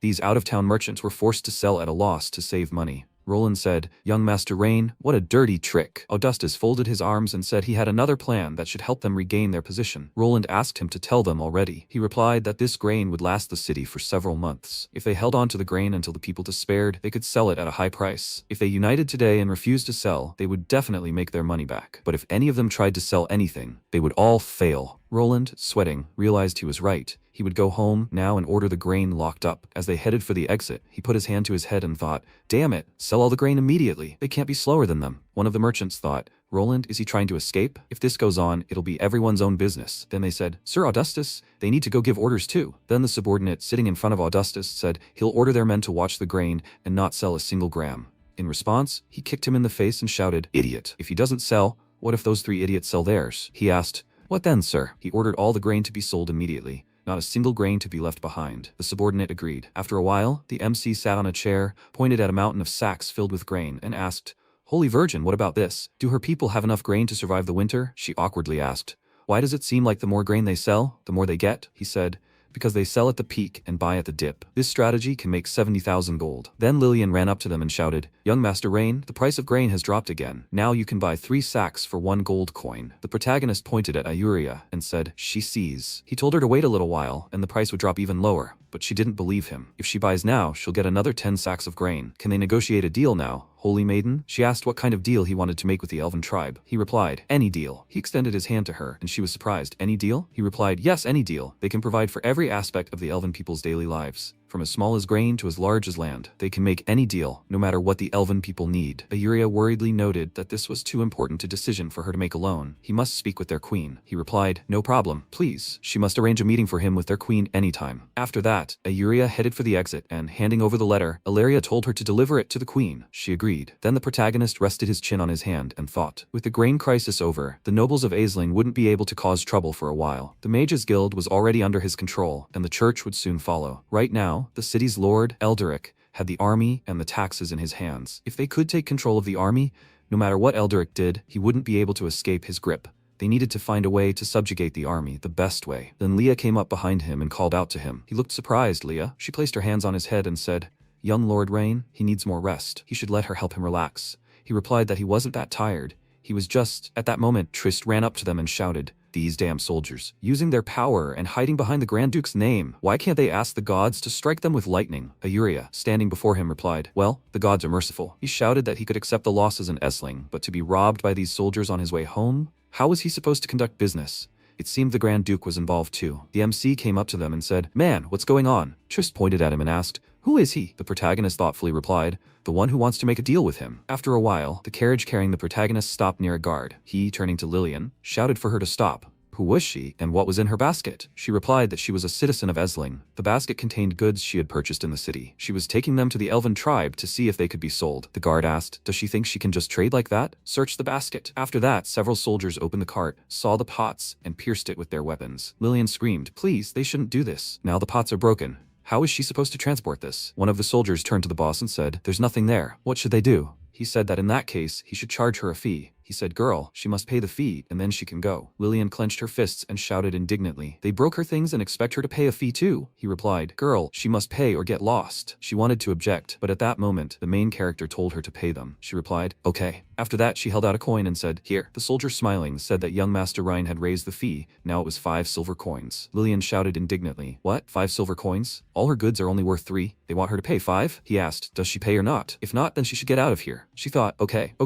How dare he use Big Brother Rain's name to deceive people? He never ordered the toll to be increased. As soon as Big Brother's plan is completed, he will deal with them. Then she handed over the money and the soldier ordered them to pass. The movement continued. And at that moment, MC, sitting in the carriage, looked at his new acquaintance and said, this young Master Ryan is simply something, raising the toll like that. The man told him to watch his language. Young Master Rain is Esling's savior. He must not insult him. The protagonist thoughtfully remarked, he is a strange merchant. The soldier clearly said that young Master Rain ordered the toll to be increased, and he blames the soldier, not the gentleman. He said with admiration that he must not be from around here. Young Master Rain used a brilliant plan to lower grain prices in the city and help the people. Although he lost money because of it, this was the first time he saw a ruler who cared so much about his people. If he ever had the opportunity to see young Master Rain, he would gladly serve him with all his heart. The protagonist spoke, but on the way here, he heard that the Grand Duke's youngest son not only killed people at the banquet, but also forced the townspeople to dig for some project. He replied that he must be talking about the Eldrin family. They deserved it. The protagonist asked if he knew them. He replied that he really wasn't from around here. Everyone who trades in the city knows the Eldrin family. Most people think they made their fortune from the casino, but that's not true. The protagonist asked with interest. What do you know? Trist looked around and then, covering his mouth with his hand, said, the real business this family is involved in is human trafficking. The protagonist asked in surprise. What did he just say? He thought, damn it, he doesn't have enough people. How dare they take away the labor force? First, they need to find a way to control the border guards. Otherwise, chaos will break out and it will be difficult to prevent other countries from taking advantage of it. They heard Lillian indignantly ask why the toll had been raised again. They had already paid it when they left Esling. The guard standing at the gate said that the toll in the city only applies to the city. The toll at the border is the toll at the border. She shouted indignantly. He's lying. Before, you only had to pay once, he replied. Girl, she has to either pay or get out of here. With these words, he pointed his weapon at her, and she, clenching her fist and shaking, asked how much the toll was. He replied, 1 gold coin. She shouted indignantly, what? 1 gold coin? That's stealing. Then MC suggested she just pay. She replied, Big Brother Rain, fine. At that moment, the guard shouted, are there people inside? Everyone out. This is a border crossing. All travelers must be searched. At that moment, the protagonist stepped out of the carriage and said that if they wanted to search, they could begin. The guard cried out in surprise. Him? Trist, you old fool. He still dares to show up here? He trembled with fear. The protagonist, turning to him, asked if they knew each other. He said that these people were bandits from the neighboring mountains. Later, he contacted the Eldrin family and was responsible for supplying people, which is why they put him here. The guard said, Trist, the last time he left the city, he didn't pay the toll, so he was severely reprimanded. He slapped him in the face and added that if he doesn't return the money, he won't leave today. The man put his hand to his face and shouted, impossible. He gave him the amount of money he named. The guard said there was no need for money back then, but that doesn't mean there isn't one now. If it had been anyone else, the brothers would have let the cart through, even without 5 gold pieces. He pointed his weapon at him and added, but since he's here now and still without 5 coins, he won't get through. MC said, no, that's a hefty fare. How can the city fare be so low? The soldier asked in surprise, where is he from? Then he looked at Leah and thought, there's such a beautiful girl in Esling. Trist, holding a bag of coins, said, they need 5 gold pieces and he'll give it to them right now. Please don't make things difficult for them. They're his trading friends. The soldier picked up the bag and spoke, as expected, like an honest old comrade. He tossed the bag to another soldier and told them to put it aside for him. Then he reached out to Leah and asked, Beauty, where does she live? The next second, the protagonist grabbed his hand and said, initially, he wanted to see if they could become a free labor force, but now it looks like everything is completely hopeless. The guard shouted angrily, he thirsts for death. He then pointed his weapon forward, but before he could attack, Leah, armed with a knife, instantly attacked him, causing him to fall dead to the ground. The other soldiers looked at him in horror. After this, the protagonist said, Leah, she must kill all the resistors and allow their escort to change the guard here. She put her hand to her chest and said, yes, Lord Rhine. The soldiers shouted, hurry, they must run. There are killers here. They are asking for help. But at that moment, Leah rushed after them, pointing her weapon forward. She attacked everyone at once. At that moment, the protagonist looked at the system window and thought, are these people really soldiers? They have such a big difference in numbers. He remembered how the Eldarian had told him, Rain, since Esling is the territory of a warring country, he must be careful not to provoke a conflict between the 2 countries. Did he understand? He thought, luckily, he discovered this big problem. Otherwise, if a conflict with the Empire arose, he would have lost. At this point, Leah continued to deal with the soldiers. They looked at her approach in horror. At this point, Caesar shouted indignantly, who dares to create problems on the Esling border? The soldiers joyfully turned around and shouted, General Caesar is approaching. They are saved. General Caesar, he must save them. The general approached them and asked, are they the ones causing trouble on the border? MC looked at him, and noticing the system window, thought that Caesar was disloyal, but he was a real talent. Then he said that he was Caesar from the Holker family. He has a brother working in Priscilla's territory, right? Caesar was surprised. Who was he? How did he know his brother? The protagonist answered,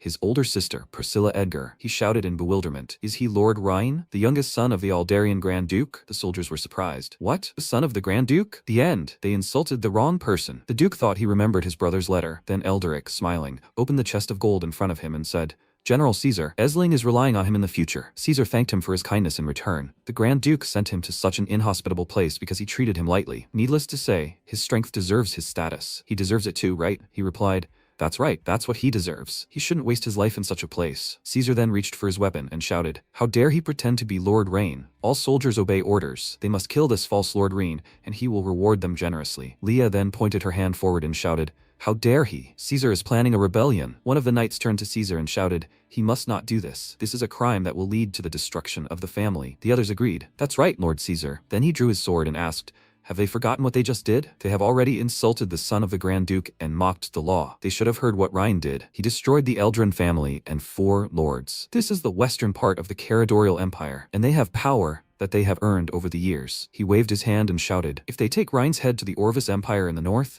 they can at least live a happy life as minor nobility. Life or death, they can choose for themselves. He is not forcing them. After that, he pointed his sword forward. The soldiers began to doubt, Should they listen to the general? Leah, looking at them, thought, damn, they are bewitched. Then one of them said, the general is right. They must follow the general. Caesar smirked and said, Lord Rain, his dying words? The protagonist said, if they correct themselves, he will give them a chance to start over. It will be a shame if. Before he could finish speaking, Caesar shouted, army, they must follow the command. Strike, kill. They charged, and then Leah, pulling the fabric over her knife, said, the skirt is in the way. After that, she cut off the excess fabric and, pushing off the ground, charged. She slit the throat of one of the guards. Then she saw a weapon approaching her and, flipping in the air, flew to the side. Then she spun the knife in her hands and attacked the next soldier. At that moment, one of the soldiers ran at the protagonist, weapon pointed forward, shouting, he must die. Leah, without thinking, threw the weapon, throwing the soldiers aside. The protagonist said, Caesar, this is his last chance. He must not hide. In response, he only shouted, kill them all. Anyone who kills him will receive a reward of 1,000 gold coins. Kill. The soldiers ran forward and shouted, the gold will be his. One of them, swinging his weapon, approached Leah from behind, but she kicked him in the chin, then followed up with a knee strike, scattering the soldiers attacking her in all directions. At that moment, Caesar, turning to a mage standing nearby, said, mages, they must obey orders. They must take down this fool for him. The mage replied, yes, Lord Caesar. He concentrated energy in his hands and fired an ice arrow. It flew straight at Leah. She swung her leg and shattered the ice arrows, and then thought, damn, her legs were covered in ice, and she thought she couldn't move. Caesar shouted, troops, they must obey orders. This fool can't move anymore. They must kill Rain immediately. The others rushed to the attack and shouted, kill. The next second, the protagonist threw his hammer forward and shouted, Leah, she must find a way to jump immediately. She caught the hammer in her hand and answered, yes, Mr. Rain. Then she smashed the ice on her feet and jumped up sharply. The protagonist said, it's time to test the power of this thing. An electric wire appeared next to him. It hit the ground, and all the soldiers standing in front were electrocuted. MC, standing on special plates, said, luckily, the ceramic broke. One of the soldiers was surprised. What's going on? His partner shouted, thunder magic. The protagonist said, it would be nice if he could capture this scene on video. The video is a safety warning for future products. It will remind people to handle electricity with care. Caesar shouted, damn it, why are they standing there? They must continue the attack. Kill him. The soldier next to him, trembling with fear, said, this is bad. General Mr. Rhine has used forbidden magic. Anyone who approaches him will die. In response, Caesar severed his head from his body and, throwing his sword over his shoulder, said that anyone who stood against the army would be killed. They must advance immediately. He is alone. He does not believe that he can kill them all. After this, a soldier, trembling with fear, walked forward and asked, what is happening? At that moment, Leah asked, Lord Rain, why didn't his magic knock out these soldiers? He folded his arms over his chest and said that the energy must have run out. He was just checking the battery capacity anyway. She came closer and said, then she must take him away from here immediately. He told her not to worry. Caesar will not escape today. At that moment, Caesar pointed his hand forward and shouted, they must chase them immediately. It looks like Rain's magic is finished. We must kill him. The next second, a powerful electric shock fell to the ground. Caesar, perplexed, looked up and asked, how is this possible? Why is the magic guild here? Selena was in the sky, concentrating energy around herself. She said, Caesar, boy, he's quite insolent. Is she on time, young master? MC turned around and said, on time. The battery had just run out. She flew closer and was surprised. He used the battery? And what was the effect? He replied that he would tell her after Caesar and the others were arrested. She replied that she understood, young master. All mages must obey the order. Help the master defeat the revolutionaries. The next second, all the mages began to unleash powerful energy directly at the attackers. Screams and pleas for mercy were heard. The soldiers, trying to escape, shouted for mercy. They were wrong. They wouldn't dare again. Caesar clenched his teeth in anger and shouted, damn it, Rain, even if he dies, he will take him with him. Then he ran in the opposite direction, trying to get as far away as possible from the magical attacks falling on him. He swung his sword, running up to the protagonist, and shouted that he must die. After that, he stabbed forward, but his sword was stopped by Leah, who held her knife in front of the sword. She blocked the attack and thought, damn. Caesar thought the maid was too close. Then she swung her leg, and he thought, this is bad. Her foot flew right into his face, causing him to fly back and crash into the wall. Smoke scattered in all directions, and Leah said, bastard. After some time, the protagonist, looking at the document, asked, Caesar, has he come to his senses? He, a border guard, has been stealing money for several years, ever since they started working with Eldria. Caesar, tied to a pole, indignantly shouted, how did he know? MC told him not to be surprised. He already knew Eldria was planning to betray them. He was simply waiting for the right moment, the chance to strike him down with one blow. Placing his hand on the stack of books, he added, thanks to him, he can finally end this. Caesar said, what did he do with Lord Eldria with the little evidence of corruption he had? He replied, no, he misunderstood. This information does not threaten him in any way. He only knows how much money passes through these accounts annually. In the future, this will play into his hands during the transformation of Esling. He was surprised. The transformation of Esling? Did he dream it? Lord Eldria controls the sources of life of all the nobility of Esling. They will not listen to him. The protagonist said, Caesar, he must let him say something. Living people are called nobility, dead people are called corpses. Then he rose from his seat and Caesar shouted, Does he want to make a bloodbath of the nobility in Esling? The protagonist came closer and said that the nobility have two choices. The first is to follow the same path as him, to death, and the second is to obediently listen to him and obey him in the future. Which one do you think they will choose? According to the time calculations, it would be autumn. Grand Duke Soren would definitely send troops this year. After some time, MC thought that he needed to quickly repair all the cities, otherwise it wouldn't be able to stop the enemy during the war. In the Western Elven territory, which belonged to the Holy Mists and others,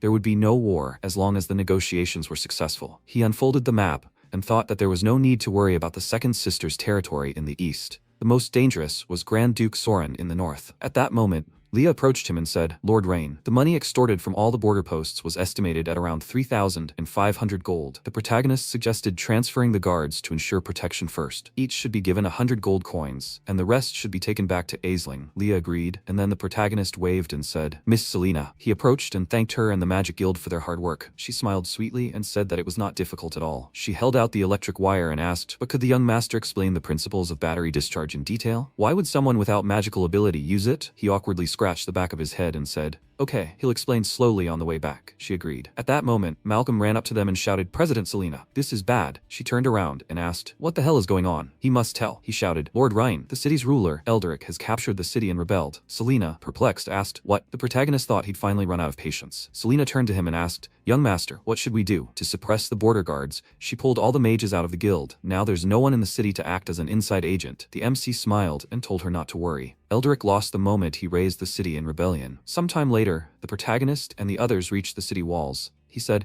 "Eldric, did he force him into a difficult situation?" He stood on the wall, folded his arms and asked, "Could it really be Lord Rain? What does he want to do in the city today?" The protagonist asked, curious, "Why did he betray his father?" He shouted indignantly, "Why? Because he simply abandoned him in this backwater when he and his father united to establish an empire. After he became the leader, he not only treated him less than he deserved, he threw him and his family into a remote wasteland. He wrote to him numerous times in the hopes that he would transfer him to a more promising place, but he rejected them all. He pointed his finger at him and shouted that it was all his father's fault. If he wanted to blame someone, he should blame him for being cold and ruthless. There were those who conquered the world with his father, but they all got less than they deserved. They don't rebel, they take back what they've won." The protagonist said he thought he'd give him a worthy reason, but this was a boring debate about interests. He'd give them one chance if they wanted to survive. They must leave the city and its surroundings immediately. If they wait for him to infiltrate the city in 3 days, they shouldn't blame him for his cruelty. One of those present chuckled. 3 days? Young sir? Does he even know how long it will take him to break into the city?" The man next to him laughed loudly. Eldric, also laughing, asked, "Lord Rain, he must be scared, right?" The man next to him added, "What kind of fool is he? All talk and no action." He added,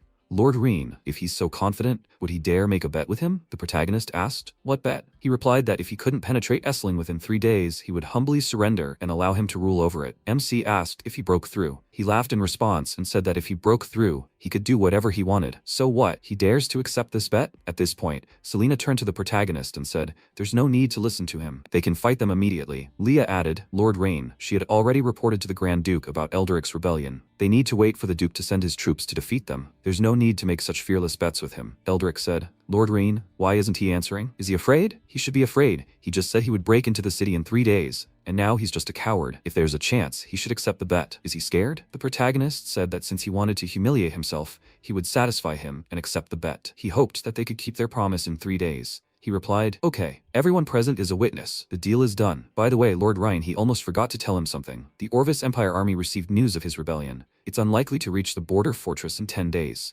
Lord Reen cannot be captured by enemies." After some time, MC and his team took a place in the tent. Selena said, "Young sir, although the walls of Esling seem half destroyed, it will be difficult for them to break through with their strength alone." A warrior standing nearby added, "Lord Rain, he must allow him to be taken south. When the Grand Duke's army arrives, they will attack Esling." The protagonist told them not to worry. These walls will fall in 3 days. Now he is worried about the army of the Orvis Empire. "Leah, has she collected enough firewood and bales of hay?" She replied, "Lord Rain, everything is ready," and at his request they found a lake nearby. He said, "Selena, she must do as he says. She must have the mages use ice magic on the lake. This is necessary to lower the temperature of the water in the lake, preferably to about 0 degrees Celsius." Selena asked, "Her lord, will this really help break through the wall?" He told her not to worry. The wall would only stand for 3 days. After some time, he mounted his horse, and together with the warriors, they charged forward. He shouted, "Attack!" The warriors, holding bales of hay, ran forward, protecting themselves with their shields from the arrows flying at them. Eldric, watching what was happening from the wall, thought in surprise, These people are attacking the city without weapons. Why do they need firewood? What? They just throw it away and run away? He asked in surprise. What's going on? Could they have counted on this when they were defending the city? The archer next to him said that they hadn't seen anything like that either. Maybe he wanted to set the city wall on fire? He punched him in the face and shouted indignantly, "Set the stone on fire?" Can he even hear himself? The archer put his hand to the bruised place and spoke, but he really couldn't think of anything else. Eldrick shouted indignantly. At that moment, the warrior next to him added, "Lord Eldrick, it's burning." They were really going to set the city wall on fire, he shouted in surprise. Huh? They were really going to set the stone on fire. The young lord is just a fool. Then another warrior approached him and asked, he wants their mages to put out the fire, or does he want to shoot arrows at the soldiers holding the firewood? He replied, no need. The couple of mages they took from the Orvis Empire shouldn't enter until the critical moment. They can't waste their magical energy on this. And don't waste your arrows on them, or the firewood. In 3 days, he will humiliate him on this city wall. After that, he laughed loudly, and the fire, heating up the stones, grew ever stronger. Sometime later, the city lord's estate. A subordinate approached Eldrick and, kneeling, said that he reports, "Lord, it seems the other side does not intend to continue the fire." He was surprised, huh? They burned all the firewood for the winter? He laughed and told them to follow him and witness how the idiot young lord surrenders to him. The others said, yes. Today is the last day of the wager between Lord Eldrick and Lord Rhine. Lord Eldrick must win. That's right. The city wall is almost crumbling from the heat. It's difficult to approach this, let alone besiege it. After some time, he climbed the wall and shouted, "Ah, Lord Rain, is he going to put out the fire and come and surrender?" The protagonist, seated on horseback, replied, "Eldrick and the best of the nobility. He's giving them one last chance. They must surrender now or die later." Eldrick asked, "Lord Rain, is there something wrong with his head? What makes him think they'll surrender? Has he forgotten the bet they made 3 days ago? Is today the last day? If Esling isn't destroyed by sunset today, they must humbly surrender. Or does he want to abandon his duty to both armies?" The man standing behind him laughed loudly and remarked, "That's right. He should think about how to break into the city." The man next to him added, "He won't back down from his duty, right?" Then MC put his hand to his head and told them not to blame him in that case. He said, "Selena, come on." The next second, she concentrated energy in her hand and said, "Understood, young lord." At that moment, Eldrick pointed his finger at her and shouted, "Mages, quickly on guard." She continued to concentrate energy, and the next second, she directed it downwards. The mages immediately created a barrier, defending themselves from the attack, and they shouted, "Magic barrier!" But her attack was aimed at the bottom of the wall. The mage asked in surprise, "Huh?" Eldrick laughed loudly and shouted that it made him laugh. She can shoot crookedly. He didn't think Selena from the Mage Guild was capable of anything more. Then he looked ahead in surprise and asked, "Is it raining?" Then the protagonist shouted, "All units obey the command. Attack! They must attack." At this moment, the warriors, covering themselves with shields, dragged buckets of water straight to the wall. The protagonist caught Selena's hands and thanked her. He thought he hadn't really thought she could cause a change in the weather. This would help solve the drought problem in the future. She asked, "Young sir, is this method of his truly effective?" He took her hand and told her not to worry. When the wall would be covered in ice, it would cease to exist. At that moment, Leah cried out, "Master, he must come back." Several buckets of ice fell onto the wall. It began to crack. Eldrick wondered in surprise. What was happening? Why was the city wall making such sounds? Only very powerful mages could do something like that. The men next to him shouted in surprise. What was happening? What was that sound? He shouted, "What? It's impossible." The man next to him shouted, "It looks like the city wall is collapsing." The next second, they all fell down. The wall shattered into small pieces. He shouted loudly, "No." After that, the protagonist pointed his finger forward and shouted, "The wall has been destroyed. All units attack. They are to arrest those who surrender and do not resist, and immediately kill those who persist. Attack." Selena, watching what was happening, thought, did the wall really fall? She was afraid that even with her full strength, it would be difficult for her to inflict such damage. How did the young master do this? Then the protagonist approached her and said, "Okay, Miss Selena, they should go home." After a while, Eldrick emerged from the rubble and put his hand to his chest. He didn't think he'd be so capable. He'd underestimated him. He needed to run quickly. If he could hold out until the Orvis Empire army arrived, he'd survive. Then he looked at his comrades in surprise and said, "What are they?" One of the men asked, "Where do you think he's going?" The man in front of him added, "Lord Eldrick. They don't want to die, so they can only blame him." The man next to him asked, "Is he trying to escape?" After a while, the villagers gathered in the street shouted, "Lord Rhine is excellent." Exactly. You destroyed such a strong city wall in just 3 days. Besides, aside from a couple of idiots who sprained their legs, there were no casualties at all. Selena, flying up to the protagonist riding in front, said, "Young master." She's begging him, please. He must tell her how he did it. She's begging him so much. He thought it seemed that if he didn't explain, she wouldn't enter the city. Then he looked at her and said, "It's all based on the physical principle of expansion and contraction depending on temperature." She wondered, what kind of principle is this expansion and contraction? Expansion and contraction in physics refers to the expansion of an object when heated, and its contraction when cooled. The principle is based on the law of motion of the particles, atoms, or molecules that make up an object when subject to temperature changes. When the temperature rises, the range of vibration of the particles increases. causing the object to expand. When the temperature drops, the range decreases, causing the object to contract. He'd tell her the rest after he dealt with that idiot Eldria. After a while, they approached a collapsed wall. A man crawled out from behind the rubble and said, "Master Rhine, he must save him." But the protagonist asked, "Is he trying to trick him?" He looked him in the eyes and said, "Lord Rhine, he was deceived by Eldria, but then submitted to him." The man next to him added, "That's right. They wanted to capture him and atone for their crimes, but he unexpectedly turned against them." The protagonist said he gave them 2 chances, but they, unfortunately, did not take them. The man shouted, "Lord Rhine, they are ready to give up all the family property. Please, he must leave them alive." The protagonist replied that even if he kills them, the family property will still be his. He cried out in fear, "Lord Rhine, he will not be favored if he does this. This is tyranny." He took the coin between his fingers and noticed that they were mistaken. People do not favor anyone, only their own interests. In their entire long lives, they still have not understood this. Then he ordered the arrest of these idiots. Let them await their punishment. After some time, Eldria ran to Eldrin and shouted, "They must run." He really broke through the wall. He was surprised. "What? How did he do that?" He replied, "The city wall burned for a couple of days, then was doused with water and collapsed." He shouted indignantly, "What nonsense was he talking about? How could they break into the city so easily? There's definitely no such simple way to lay siege in the world. This must be some kind of powerful magic." Eldria took his hand and shouted, "Whatever this is, they need to run. They won't be able to escape when Rain comes with his soldiers." At that moment, MC entered the room and said, "Well, where are you going?" Eldria turned around and asked how he got here so quickly. The protagonist, walking forward, said that it was all because he abandoned the city wall and tried to escape. The soldiers following him dropped their weapons when they saw him running away. They no longer resisted, so no one stood in his way. After that, he approached Eldrin and asked, "Is he behind Eldria? Does he wear a mask because of disfigurement or scars?" He replied, "Rain. In a couple of days, he won't speak so arrogantly. The Orvis Empire army is already on its way. If he hadn't destroyed the Esling city wall, he could have lived a couple of days longer. When the Orvis Empire army arrives, they will repay for all the humiliation." Then he threw the scroll in front of him, and MC ordered, "Leah, she must stop him." The next second, she threw a knife forward with lightning speed. The mask on Eldrin's face shattered and fell to the ground. She approached the protagonist. Eldrin thought, was it her? Then he shouted, "He will definitely come back." After that, it was as if he vanished into thin air. Leah, looking at the protagonist, apologized. It was her fault that she was late and let him go. He replied that she shouldn't worry. He knew this would happen. It's bad not to know the identity of the enemy. She said that she knew this person. He was surprised, right? He's an acquaintance of hers? She replied that it was not so, not that much. His name was Eldrin Crowclaw, and he was a subordinate of the Grand Duke. Later, during the war, he betrayed him and defected to Grand Duke Soren of an enemy country. The protagonist asked in surprise, "Is his name Eldrin too? Perhaps he was a relative of the recently executed Adrian?" She remarked that it was true. He was originally the leader of the Eldrin family. He opposed the Lord's ideals, so he left the family and joined the enemy, Grand Duke Soren. The protagonist answered thoughtfully, "I see." Then Selena said, "Young Lord, the situation is under control, but what about the Orvis Empire?" She fears that even if all the mages from the Mage Guild united to repair the wall,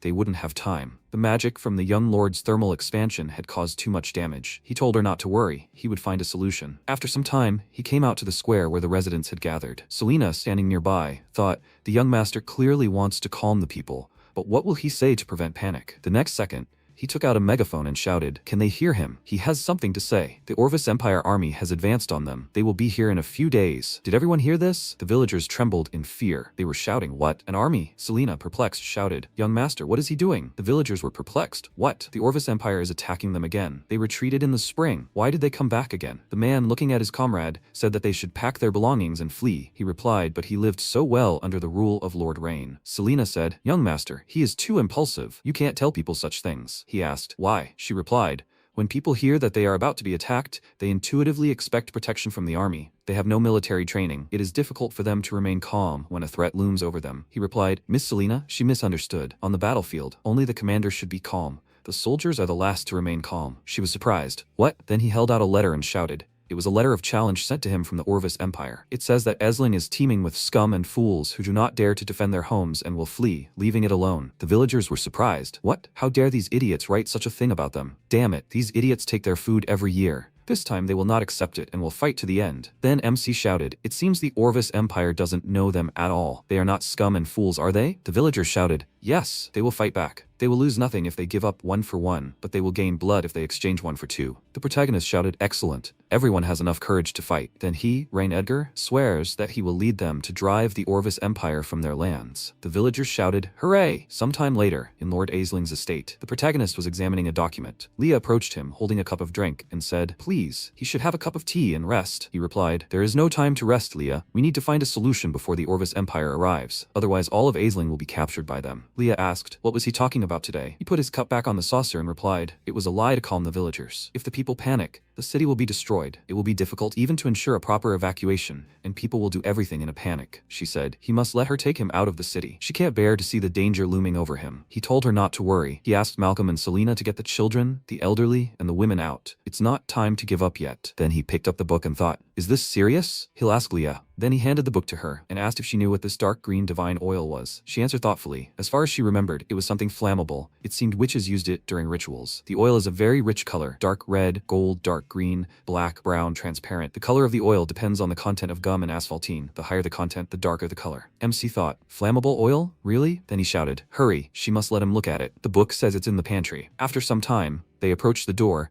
and the protagonist ordered that they open the storeroom door. The guards standing at the entrance agreed and opened the door. After this, the protagonist pointed forward and told them to find him something called dark green divine oil. They remembered not to keep the fire open. If they were unsure whether they had found it, they should pull it out. They need to find a barrel. The worker said, yes, Mr. Ryan. At that moment, the protagonist looked at the huge number of chests with coins. As he thought, Esling's taxes had been embezzled by Eldric for years. When the crisis ended, he would immediately invest this money in development as soon as the dam was built. After this, one of the workers shouted, Mr. Rain, they found it. They pulled out several barrels. MC ran up to them and shouted for them to give it to him. After that, he removed the lid from the barrel and smiling thought, Esling can be saved. Sometime later, the military camp of the Orvis Empire, Eldrin, entering the tent, said, he apologizes, Lord Castile. They have failed. The Grand Duke of the Orvis Empire, Castile Waldron, said, he knew the two of them would fail, but he didn't expect them to be such scum. They lost the city in 3 days. Eldric shouted, Lord, Rain used a forbidden spell to destroy the city wall. That's why they lost. If not for it, they would have been able to hold out until his arrival in Esling. He specified, forbidden spell? Did Aldarian really send a mage who knew a forbidden spell to save his youngest son? Eldrin walked further and said, Lord Castile, he shouldn't worry. Mages who know forbidden spells can't use them twice in a short time, especially since the city wall was destroyed by rain and can't be rebuilt so quickly. Now is definitely a good time to attack, he replied. No need to remind him. He's not as stupid as they are. They have nothing more to do here. They can return to the Orvis Empire and await news. Eldrin spoke up, the two of them having devised a plan. What was he saying? He replied that he was saying that he, Eldrin Crow's Claw, was exiled. Then he tossed the scroll forward. Eldrin understood this and opened it. It said that this war had begun because of Eldrin Crow's Claw's personal vendetta. As a result, other wars had begun, people had been displaced, territories had been drenched in blood. He, the Lord, had always strived for peace and had absolutely no desire to witness such horrific scenes for all of humanity. As proof of their desire for peace, he ordered Crow's Claw captured and taken to prison, where he would pay for all his crimes. He hoped that this would calm him down and stop the war. Let this end the heartless fighting and bring peace to them all. He hoped that their lands would enjoy tranquility from now on and that the people would live in peace and security. God bless him and let the world last forever. Eldrin, gritting his teeth, shouted, Castile, idiot! In response, the Duke ordered that this man be seized and kept in prison until the war was over. The guards, grabbing him by the shoulders, shouted, yes! They led him out into the street, and he screamed, he doesn't dare. They must let him go. At that moment, Eldric, trembling with fear, thought that if he knew about this, he would have fled immediately. Castile, putting his fingers to his forehead, asked Mr. Eldric what he thinks he should do with him. He replied that he begs for mercy. He knows a secret. He knelt down and said that this could expand the Orvis Empire. Sometime later, in the main hall of Turlandia, Priscilla, sitting on the sofa, looked at the document.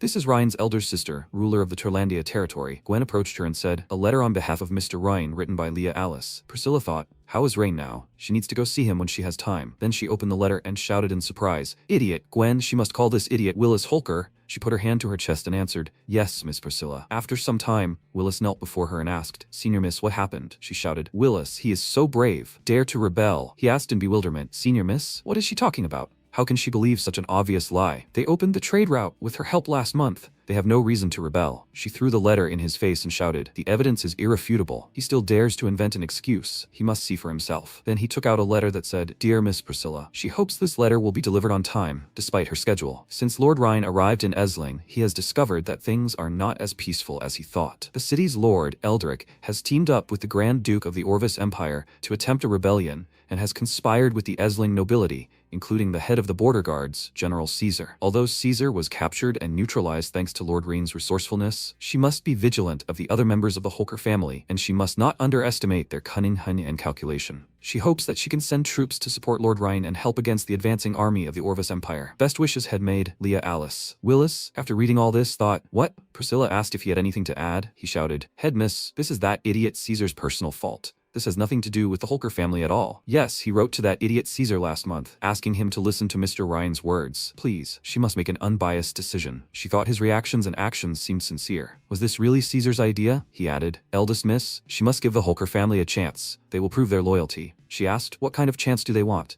He replied that he was asking for his only daughter to lead the army helping Lord Reen against the Orvis Empire. She asked, Rosalind? But she is very young and has already graduated from the Knight Academy. If something happens, his family will be left without heirs. He replied, please, she must be sure. The Holker family is ready to sacrifice everything for the eldest miss. If not for her, their family would have ceased to exist long ago. Please, she must give them a chance to prove their loyalty. At that moment, Priscilla, turning to Gwen, told her to send someone to keep an eye on Rosalind. If she's wrong, we must kill her on the spot. Meanwhile, in Esling, the army lined up on a cliff near the city. Castile, looking down, asked, is this Esling? Eldric, standing nearby, remarked that it was true. Once he breaks through here, it will be his. Lord Castile, it seems Rain used magic to restore the city wall. The previous one was even worse than this one. It looks like he's digging a new moat. In response, the Lord laughed and said, it seems Rain is an idiot, wasting the mage's precious energy on rebuilding the city wall. Eldric approached him and said, but with the wall restored, it will be harder for them to fight. Why was he so happy? He replied that a city wall can be built where it's easy to defend and difficult to attack. But nearby is a lowland crossed only by a river, which can't stop an army from attacking. If the mages have magical powers, they can prevent the attack. But if all the magic went into building the city wall,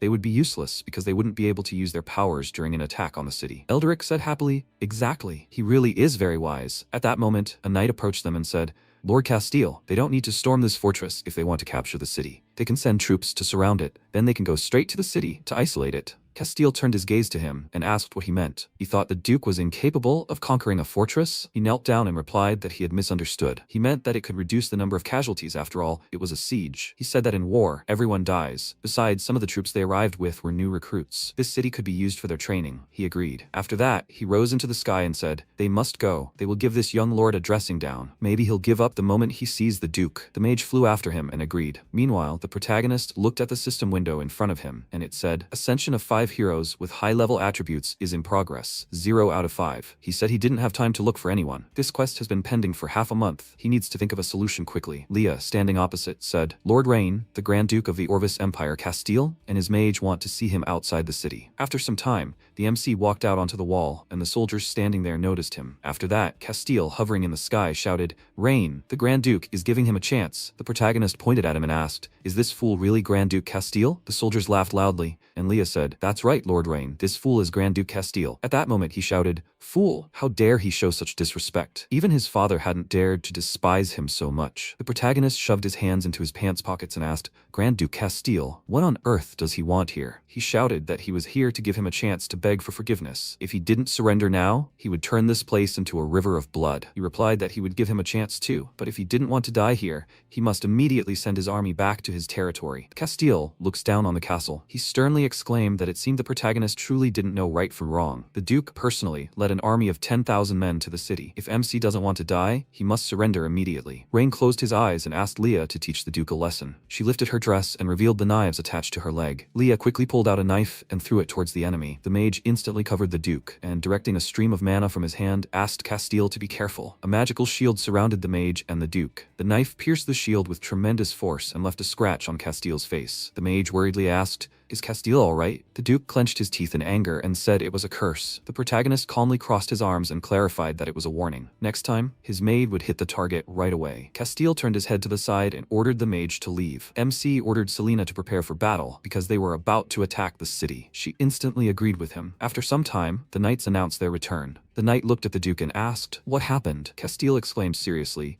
this despicable Rain was conspiring against him. He ordered an immediate attack on the city. Castile will tie up the protagonist and cruelly torture him tonight. The knight fearfully noted that they had been running for 3 days non-stop to reach the Esling border. Can they wait until tomorrow? Will the Duke allow the soldiers to rest for half a day? Castile punched the knight in the head and called him a freak. He angrily clarified, are they tired after 3 sleepless days of running? Are they really soldiers of the great Orvis Empire? The knight, with great fear, asked Castile to calm down. Even if the soldiers weren't tired, they would still need them to build bridges and prepare equipment. There's no need to rush. The soldiers unanimously supported the knights. Castile barked sternly that they didn't know how to fight. Since ancient times, speed had been the most important part of war. The enemy probably thinks they'll wait a day before attacking the city. If they attack the city right now, they can win. The Duke confidently ordered that the order be carried out. The city must be attacked immediately. Meanwhile, in the tents of the Orvis Empire, a tired soldier noted that after 3 days and nights of running, they had finally arrived. He nearly died of fatigue. His comrade agreed and asked, "Who the hell said being a soldier was easy?" The soldier grinned maliciously and asked, "Will they guess what he just saw?" His comrade asked him to stop sowing suspicion in them and talking. The soldier joyfully exclaimed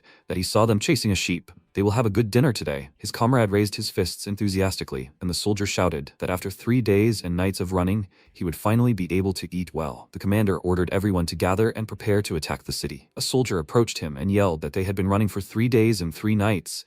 They had no energy left. Are they going to go without dinner before the battle? The commander sternly ordered them not to say such strange things. As soldiers, they should only obey orders, and now they must prepare to attack the city. The soldiers burst into tears and agreed with him. After some time, the soldiers stopped in front of a river flowing near the gate. They ran quickly and ordered to kill the opponents. At the same time, a subordinate asked when Rain would give the order to shoot. The protagonist looked in surprise at the enemy soldiers who jumped into the ditch. He turned his head to the side and asked if any of them had fought against the army of the Orvis Empire. The subordinate sternly replied that he had once been honored to fight against them. MC, looking at the soldiers' tired faces, asked why their soldiers looked like they hadn't eaten, or were people in the Orvis Empire built like that? The subordinate said that, in response to the protagonist's words, he could only say, based on experience, that these were new recruits. Moreover, they seemed to be hungry. Rain was very surprised and clarified, "They don't feed the attackers?" The subordinate replied that he only had 2 assumptions. First, they may have little food, so the soldiers are hungry. The subordinate became very angry and fell silent. The protagonist sternly asked him to continue. The subordinate added that second, Duke Castile is probably using these people, letting them die from the means of defending their city, like arrows. MC interrupted him and yelled, "What does this mean? Their emperor is capable of such things? Aren't these people citizens of the Orvis Empire?" The subordinate noted that there are very few rulers in the world who love the people as much as the protagonist and Grand Duke Aldarian. Most of them are the same as Grand Duke Castile. MC lowered his head and thought about using people to kill. Then Castile might not accuse him of ruthlessness. The subordinate looked down and clarified that they should have enough arrows to kill these new recruits. When are they going to release them? Rain smiled confidently and replied that they will not shoot arrows. The protagonist looked at the soldiers who had crossed the ditch. MC sternly asked Selena to have all the mages use ice magic. She agreed and quickly flew into the sky. Selena raised her hand and used icy wind magic. Dense, dark clouds. Castile and the knights looked at the dark sky. The Duke laughed and exclaimed that this Rain really was a fool. The commander asked why Castile was talking like that. The Duke, smiling, replied that he sent the new recruits on a feint attack so that the protagonist would fire all his arrows, and this fool spent the mages' energy to withstand the new recruits and save arrows. When the enemy mages run out of strength, they will send their own to attack the city, and Esling will be easily captured. The soldiers exclaimed in admiration that the Duke was very smart, as expected from Castile. He managed to come up with such a clever plan. Castile imagined MC kneeling before him and exclaimed that Rain would soon become his prisoner. After some time, the soldiers looked at the many magicians in the sky. The knight asked in fear, "What's going on?" His comrades quickly ran back and shouted that the enemy had released magic. The soldier asked for help and shouted that he was not married yet. He did not want to die. The soldier grabbed the tree with his hands and asked not to cut it down. He quickly turned his head to the side and asked, "What's going on?" They said it was magic. The commander sternly asked, "What are they thinking?" He ordered them to take up arms and go into battle. The soldiers quickly ran to the attack. Selena flew up to MC and asked if the basic level of ice wind magic could really repel the enemy. Maybe they could release a little lightning magic? Rain replied that it was not necessary. Since ancient times, people have lost their fighting spirit for only 2 reasons: hunger and cold. The soldiers of the Orvis Empire can't even stand up straight, let alone attack the city. The soldiers, rubbing their bodies with their hands, shouted that it was too cold. He would freeze to death. They didn't want to fight anymore. The soldiers wanted to go home. The commander called them a pile of trash and barked, "What are they doing?" He, sitting on a horse, ordered them to attack the city and raise their weapons. The soldier, shaking, replied that it was too cold. Their hands were frozen, and they couldn't stand up anymore. They were hungry and cold. They had no strength left at all. It was better to retreat now. The captain ordered that the situation be reported to Castile immediately. The others needed to continue the attack. The assistant confidently agreed. After a while, a soldier, kneeling on one knee, said that this was news from the vanguard. Castile asked him to speak, and the soldier agreed. The soldier looked at his comrades eating food and wondered why they should freeze and starve outside while their comrades were enjoying themselves here. The soldier announced that the front line was unable to cope with the attack. Rain used icy wind magic to delay their army's attack. The soldiers were completely unable to hold their weapons due to hunger and cold. He begged the Duke to order a temporary retreat of the troops. Castile angrily slammed his fist on the table and called them fools. They were a bunch of freaks. A man was not worthy of being a noble soldier of the Orvis Empire. A kneeling soldier exclaimed that they were not afraid of death, but they had no strength at all because they had not eaten. Castile ordered the death of this useless man who dared to contradict him. The Duke sternly raised his fist and exclaimed that he would lead the attack himself. The commander yelled that there was no need to risk their lives. They all dreamed of laying down their lives for the Duke. Castile smiled and remarked that he did not object to their loyalty. He simply wanted them, the generals, to understand what a genius he, Lord Castile, was. After a while, Castile, sitting on his horse, stopped in front of the river. He sternly asked the mages to listen to him. The Duke commanded the use of earth magic to build a bridge across which the cavalry would pass unhindered. The mages agreed and swiftly channeled mana from their hands. Stone blocks formed in front of the river. They instantly grew, creating a bridge. Castile ordered all units to attack. He would reward anyone who captured Rhine alive. The soldiers rushed to attack. The knight exclaimed that it looked like the Orvis Empire was preparing for an official attack. The protagonist calmly asked Leah to order this trash thrown into the moat. At the same time, both passages on both sides of the moat need to be blocked. Leah confidently agreed with him. The workers poured the trash into the pipes leading to the moat. A dark liquid began to fill the water in the moat. After a while, the horses galloped rapidly along the path. The knight, Rosalind Holker, thought that they needed to hurry. They couldn't let anything happen to Lord Rhine. She remembered the past. Father exclaimed that the fall or rise of the Holker family was in her hands. Rosalind asked her father to be calm, because she would not allow the Lord to be harmed. The knight, sitting on a horse, asked the eldest miss to rest. They had been riding for 3 days. Even if she could endure it, the horses couldn't. Rosalind sternly asked how long it would take to reach Esling at this speed. The knight replied that it was only a day's ride to the city. Rosalind ordered the map to be unfolded in front of her. She wanted to see the route ahead. The mage agreed and asked Miss to take a look. Rosalind thought that the border fortress of Esling was probably surrounded by the Orvis Empire. MC must be trapped now. She had heard from her father that the Lord had increased the food supply in Esling a few days ago. Rosalind instantly pulled on the reins and stopped her horse. She called out to Knox and yelled that she knew he was spying on her. Rosalind exclaimed that she needed him to appear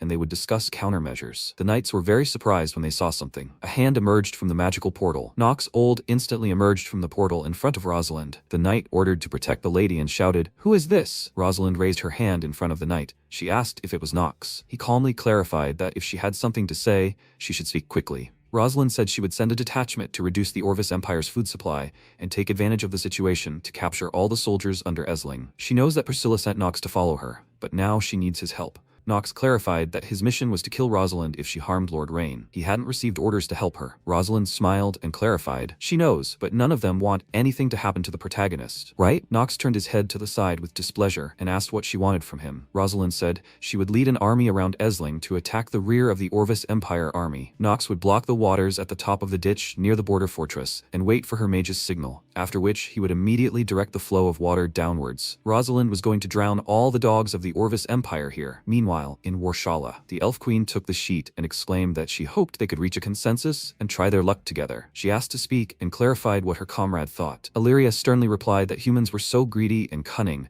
they had no principles. She thought it was better not to deal with them. Elf, Salian asked the queen to remember that they couldn't feed all the elves on their own. They had to buy food from humans every winter. They couldn't refuse. The queen clarified that Aurea could also speak. Only she had seen the new mayor of Esling. Aurea replied that she thought the new mayor was sneaky and cunning, although no, he was a very smart man. She didn't know how MC achieved this, but she did what he said. They not only got food for this year's winter, but also saved money. Salian was surprised and asked, "Are there really such interesting people among humans?" Eldria remarked that it was strange. The tribe's scouts discovered that they were at war again a few days ago. She sees no point in fighting every autumn. The condition for the deal is the city manager's survival in this war. Otherwise, there is no deal. The queen asked Aurea to calm down and let her make the decision. What Salian said made sense. If the new ruler of Esling dies, there will be no deal. So she decided to go to the battlefield and see everything with her own eyes. After some time, the soldiers ordered to fire arrows. They cannot be allowed to climb the city wall. Selena asked fearfully, "Is everything okay now?" Reen asked them to take their time and replied that they need to wait for Castile to lead the soldiers. They can only use this method once. Castile cannot be allowed to escape. Selena confidently shouted that they must act now. She turned her attention to the soldiers who had climbed the wall. The knight joyfully exclaimed that they had taken the wall. Castile smiled and shouted that everything was ready. He raised his hand and ordered to attack and capture MC alive. Rain exclaimed that Castile had crossed the bridge. He raised his hand and ordered Selena to act. The knights quickly stood in front of the protagonist.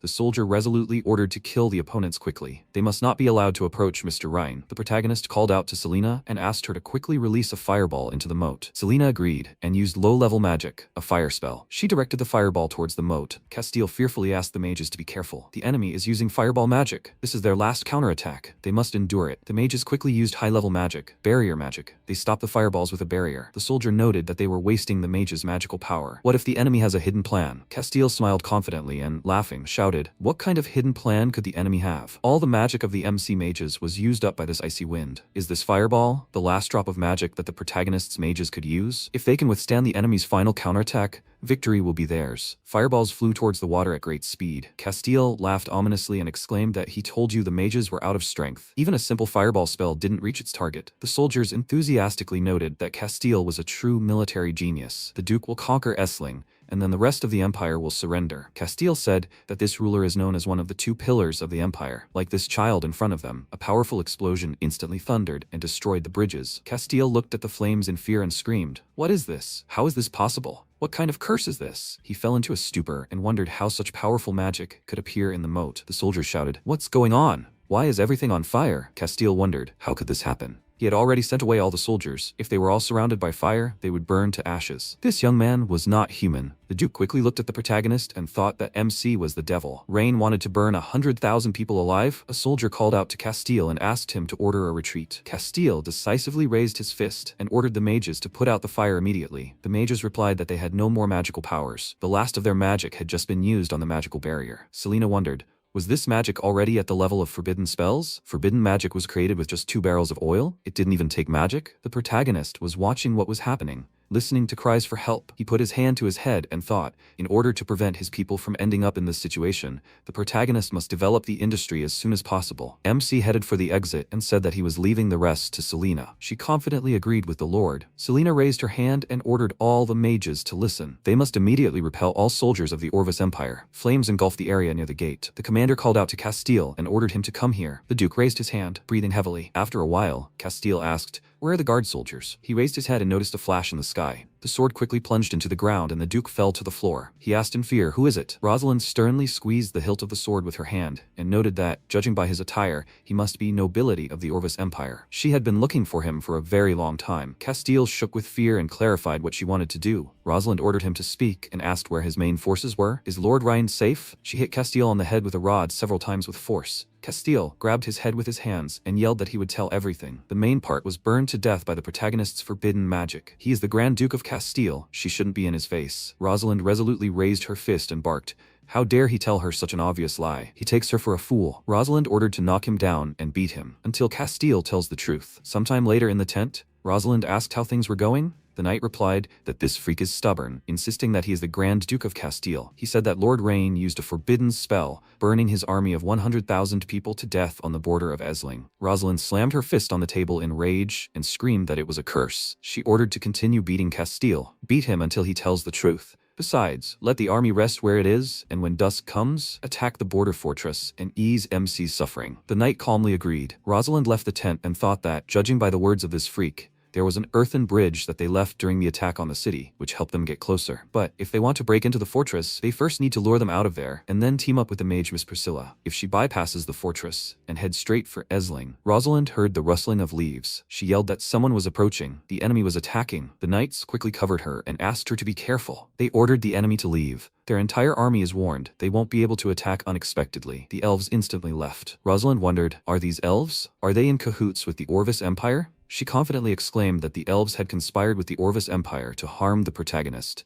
Eldria screamed that this was ridiculous. It was the one she called Rain who asked the Elven Queen to meet with him. And now she had slandered them. The elves, Rosalind clarified. Did they think she would believe such a ridiculous lie? She was sure that they were actually accomplices of the Orvis Empire. Eldria screamed in fury. How dare Rosalind insult high-ranking elves? She ordered the elven archers to get ready. Rosalind ordered the swordsmen to raise their shields and parry the arrows. The queen instantly raised her hand and used elven magic, a spatial barrier. The queen asked the girl to calm down and clarified that she was here because a young man named Rain had written to her to discuss business. If the girl was his ally, then they did not need to fight. If the opponent is his enemy, then they will immediately return and talk after the battle. How about it? Rosalind sternly asked. What proof do they have? The queen asked Eldria to bring her a letter. Eldria handed over the letter and exclaimed that it was written and sent to them by the protagonist. Rosalind was surprised and wondered, is this really a letter from MC? The seals of the family crest are endowed with special magical imprints that no one can fake. She replied that she will believe them until she meets Rain. In the meantime, Rosalind will send someone to keep an eye on them at all times. The queen smiled and agreed, noting that precautions are beneficial for both of them. Rosalind ordered the knights to return and continue resting. The original plan remains unchanged. She ordered an assistant to send several people to keep an eye on these elves. If anything is wrong, they are to report immediately. The assistant calmly agreed with her. Eldria turned to Her Majesty and noted that they did not believe them at all. Why did the queen still want to bargain with them? The queen replied that if humans believed them, they would not be humans. She thought with fury that she hoped that this man named Rain would not fail her. The elves' ruined future must be changed. After some time, the knights shouted that the scouts had returned with a report. The flag on the border fortress was not the Orvis Empire, but still the Edgar families. Rosalind tensed and wondered, was this man telling the truth? There was no time to hesitate. No matter what happened, they must get to the protagonist's side as soon as possible. Rosalind decisively ordered the flag to be raised. No matter if there were Rain's troops in the border fortress, they must let them know that his allies have arrived. No one should stop after crossing the land bridge. They must hurry towards Esling. They must break into Esling tonight at any cost. At the same time, MC stands among numerous corpses of soldiers. He clenched his fist in anger and thought, what a huge workforce. They could be forced into a sweatshop. Rain tiredly put his hand to his forehead, and Leah turned to the master. She worriedly thought that the protagonist was truly kind. He was worried about the deaths of these invaders. Leah noted that MC shouldn't be sad about these invaders, because they deserved it. Rain replied that she misunderstood. He was sad because the knight immediately interrupted him and reported that cavalry was approaching from the Orvis Empire. Their raised flag resembled the flag of the Second Miss. After some time, at the castle, the protagonist raised his hand and said that in the future, Esling will become an important part of the continent. As long as Her Majesty has the desire to invest in them, the queen will become not only the builder of the legendary city, but also its founder. The queen remarked that the business plan MC had talked about was indeed interesting, but it made no sense to the elves. She was used to coexisting with nature. They lived well without what the protagonist had talked about.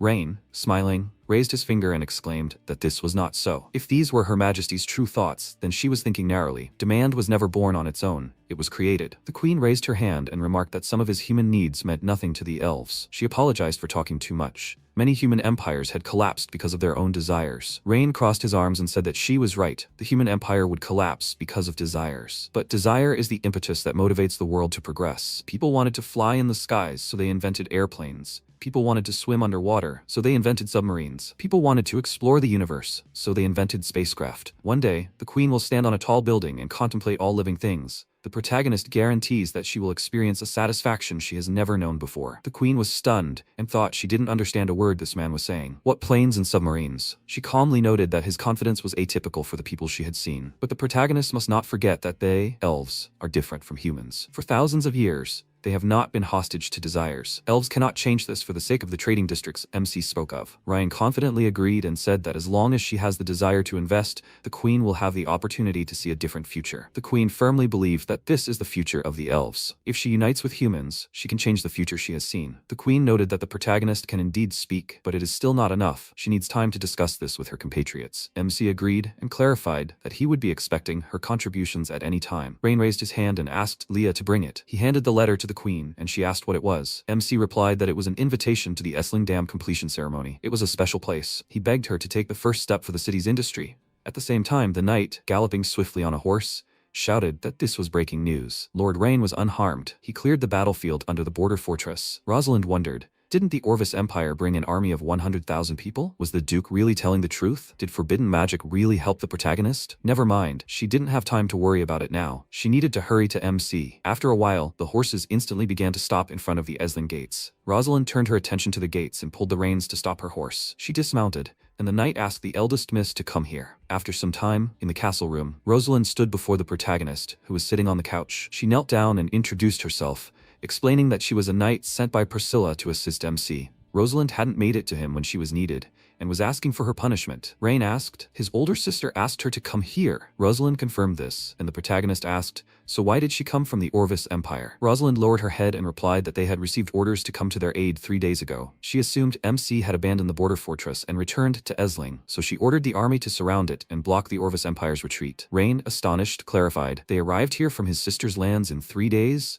That's hundreds of kilometers from here. How did they get here? They haven't built a railroad yet, Rosalind asked in confusion. What railroad? The protagonist grinned and replied that it didn't matter. They had worked hard, so it was better to rest first. Rosalind put her hand on her chest and noted that it wasn't difficult at all. Their whole family must do this. Her stupid uncle had caused them trouble. Rosalind said sadly that she was Caesar's niece. She begged the Lord to give their family a chance. The protagonist could punish her however he wanted. Rosalind wouldn't resist. MC looked at her sternly and said nothing. After a while, Rosalind sat sadly on the chair, her head bowed. She thought that Ryan had left her here all day. Although Rosalind understood that it was difficult to earn his trust, she couldn't even meet him. What future awaited her family? The protagonist entered the room. He smiled and apologized for keeping her waiting. Rosalind, frightened, quickly stood up from the chair. MC raised his hand and asked her not to worry so much. He came to discuss something with her. Rosalind confidently agreed and thought that Ryan had an obligation to give her family a chance. The protagonist raised his hand, smiling, and asked if she would become one of his people. Rosalind became very embarrassed and yelled, "What does that mean?" The protagonist put his hand in his pocket and clarified that he was amazed by her strategy on the battlefield. The system window notified that Rosalind's leadership was 91, strategy 82, strength 87, magic 85, and loyalty 100. Her special attribute is swordsmanship. She is brave and unwavering. MC thought this was a high-level quality. He said that her courage to carry out a soldier maneuver and boldly lead the attack on the enemy makes him think that Rosalind is very talented. Rosalind confidently thanked him for the compliment and exclaimed that this is her duty. Ryan arrogantly clarified, "Does she wish to become his?" Rosalind turned her head to the side and replied that she understood everything. She exclaimed with great embarrassment that if he wanted to use her to compensate for the damage, then she was ready to give him everything. MC tensely asked her to wait a minute and noted that something was wrong in this conversation. She misunderstood something, especially about compensating. He never thought about that. Rosalind instantly dropped to one knee and clarified that although her dream was to become a knight and serve Rain, if the protagonist wished to use her cursed body to compensate for the harm her uncle had done, Rosalind would not object. MC asked her to stop and said that she had misunderstood him. He wanted her to become his subordinate, and nothing more. Rosalind was surprised and asked what he was talking about. Reen smiled and clarified that he was asking if she wished to join his ranks. The protagonist will not hold Rosalind or her family accountable for the crimes committed by Caesar. MC immediately coughed. He sternly asked if she would serve as his knight. Rosalind thought with great happiness that she would become not the master's plaything but his knight. This had always been her dream. She lowered her head and exclaimed that it was a great honor for her to become Rain's knight. After some time, the protagonist wrote in a letter that the crisis in Esling had been resolved. The knight Priscilla had sent, Rosalind, was outstanding. MC picked up the letter and asked Leah to send it to his second sister tomorrow, and also send an invitation to the dam's completion ceremony. Leah agreed with the master, and Rain thought that they needed to quickly search for talents. The system window notified that 5 heroes with developed attributes needed to be cultivated. In the process, one of the 5 was Rosalind. Leah wondered what they should do with the Grand Duke of Castile, whom Rosalind's knight had captured. The protagonist was very surprised to remember him and asked where the Duke was. Leah replied that he was currently in the Esling dungeon. After some time in the dungeon, MC approached the prison cell and noted that they had met again. Castile snorted in irritation and exclaimed that the protagonist was finished. Ryan sternly asked what the Duke meant. Wasn't Castile a prisoner now? The Duke wondered if his father hadn't told the protagonist. Obviously, mages who use forbidden magic cannot participate in ordinary people's wars, but yesterday on the battlefield, MC broke this rule. Soon, all mages who use forbidden magic from across the continent will set out to hunt the entire Edgar family. Rain was surprised and clarified. Does the Duke mean Miss Selena? Castile smirked and raising his hands, noted that Selena is simply a high-class mage. He's talking about the mage who used forbidden magic on the battlefield. The protagonist smiled and exclaimed that the Duke was talking about the explosion caused by the oil barrels. If the forbidden magic the Duke speaks of is an explosion, then he can only say that Castile is wrong. MC could create such an explosion countless times if he wanted. Castile grabbed the bars with his hands in rage and yelled that this was madness. Only forbidden magic could generate such power. A nobleman like the protagonist was not capable of generating such world-destroying power. MC calmly raised his hands and noted that it didn't matter whether it was forbidden magic or the power of destruction. It was all in the past. He only came here to ask the Duke something. Who was standing above Castile? What were they going to do? The Duke got scared and yelled that no one was behind him. The warriors of their Orvis Empire didn't need a reason to oppose the freaks from their empire. Rain said that the Duke made him laugh a lot. He looked through Esling's recordings. Every spring, Orvis crosses the border to provoke them, sparing no expense in their quest to seize their cities and lands. But Orvis never occupied them, or even left a garrison. Then, in the fall, Castile for some reason immediately withdrew its troops. Does the Duke think such actions could be hiding something? Either Castile has a stupid emperor, or the Duke has other reasons for this campaign. Castile snorted furiously and exclaimed that it was because they didn't care about occupying lands like the protagonist.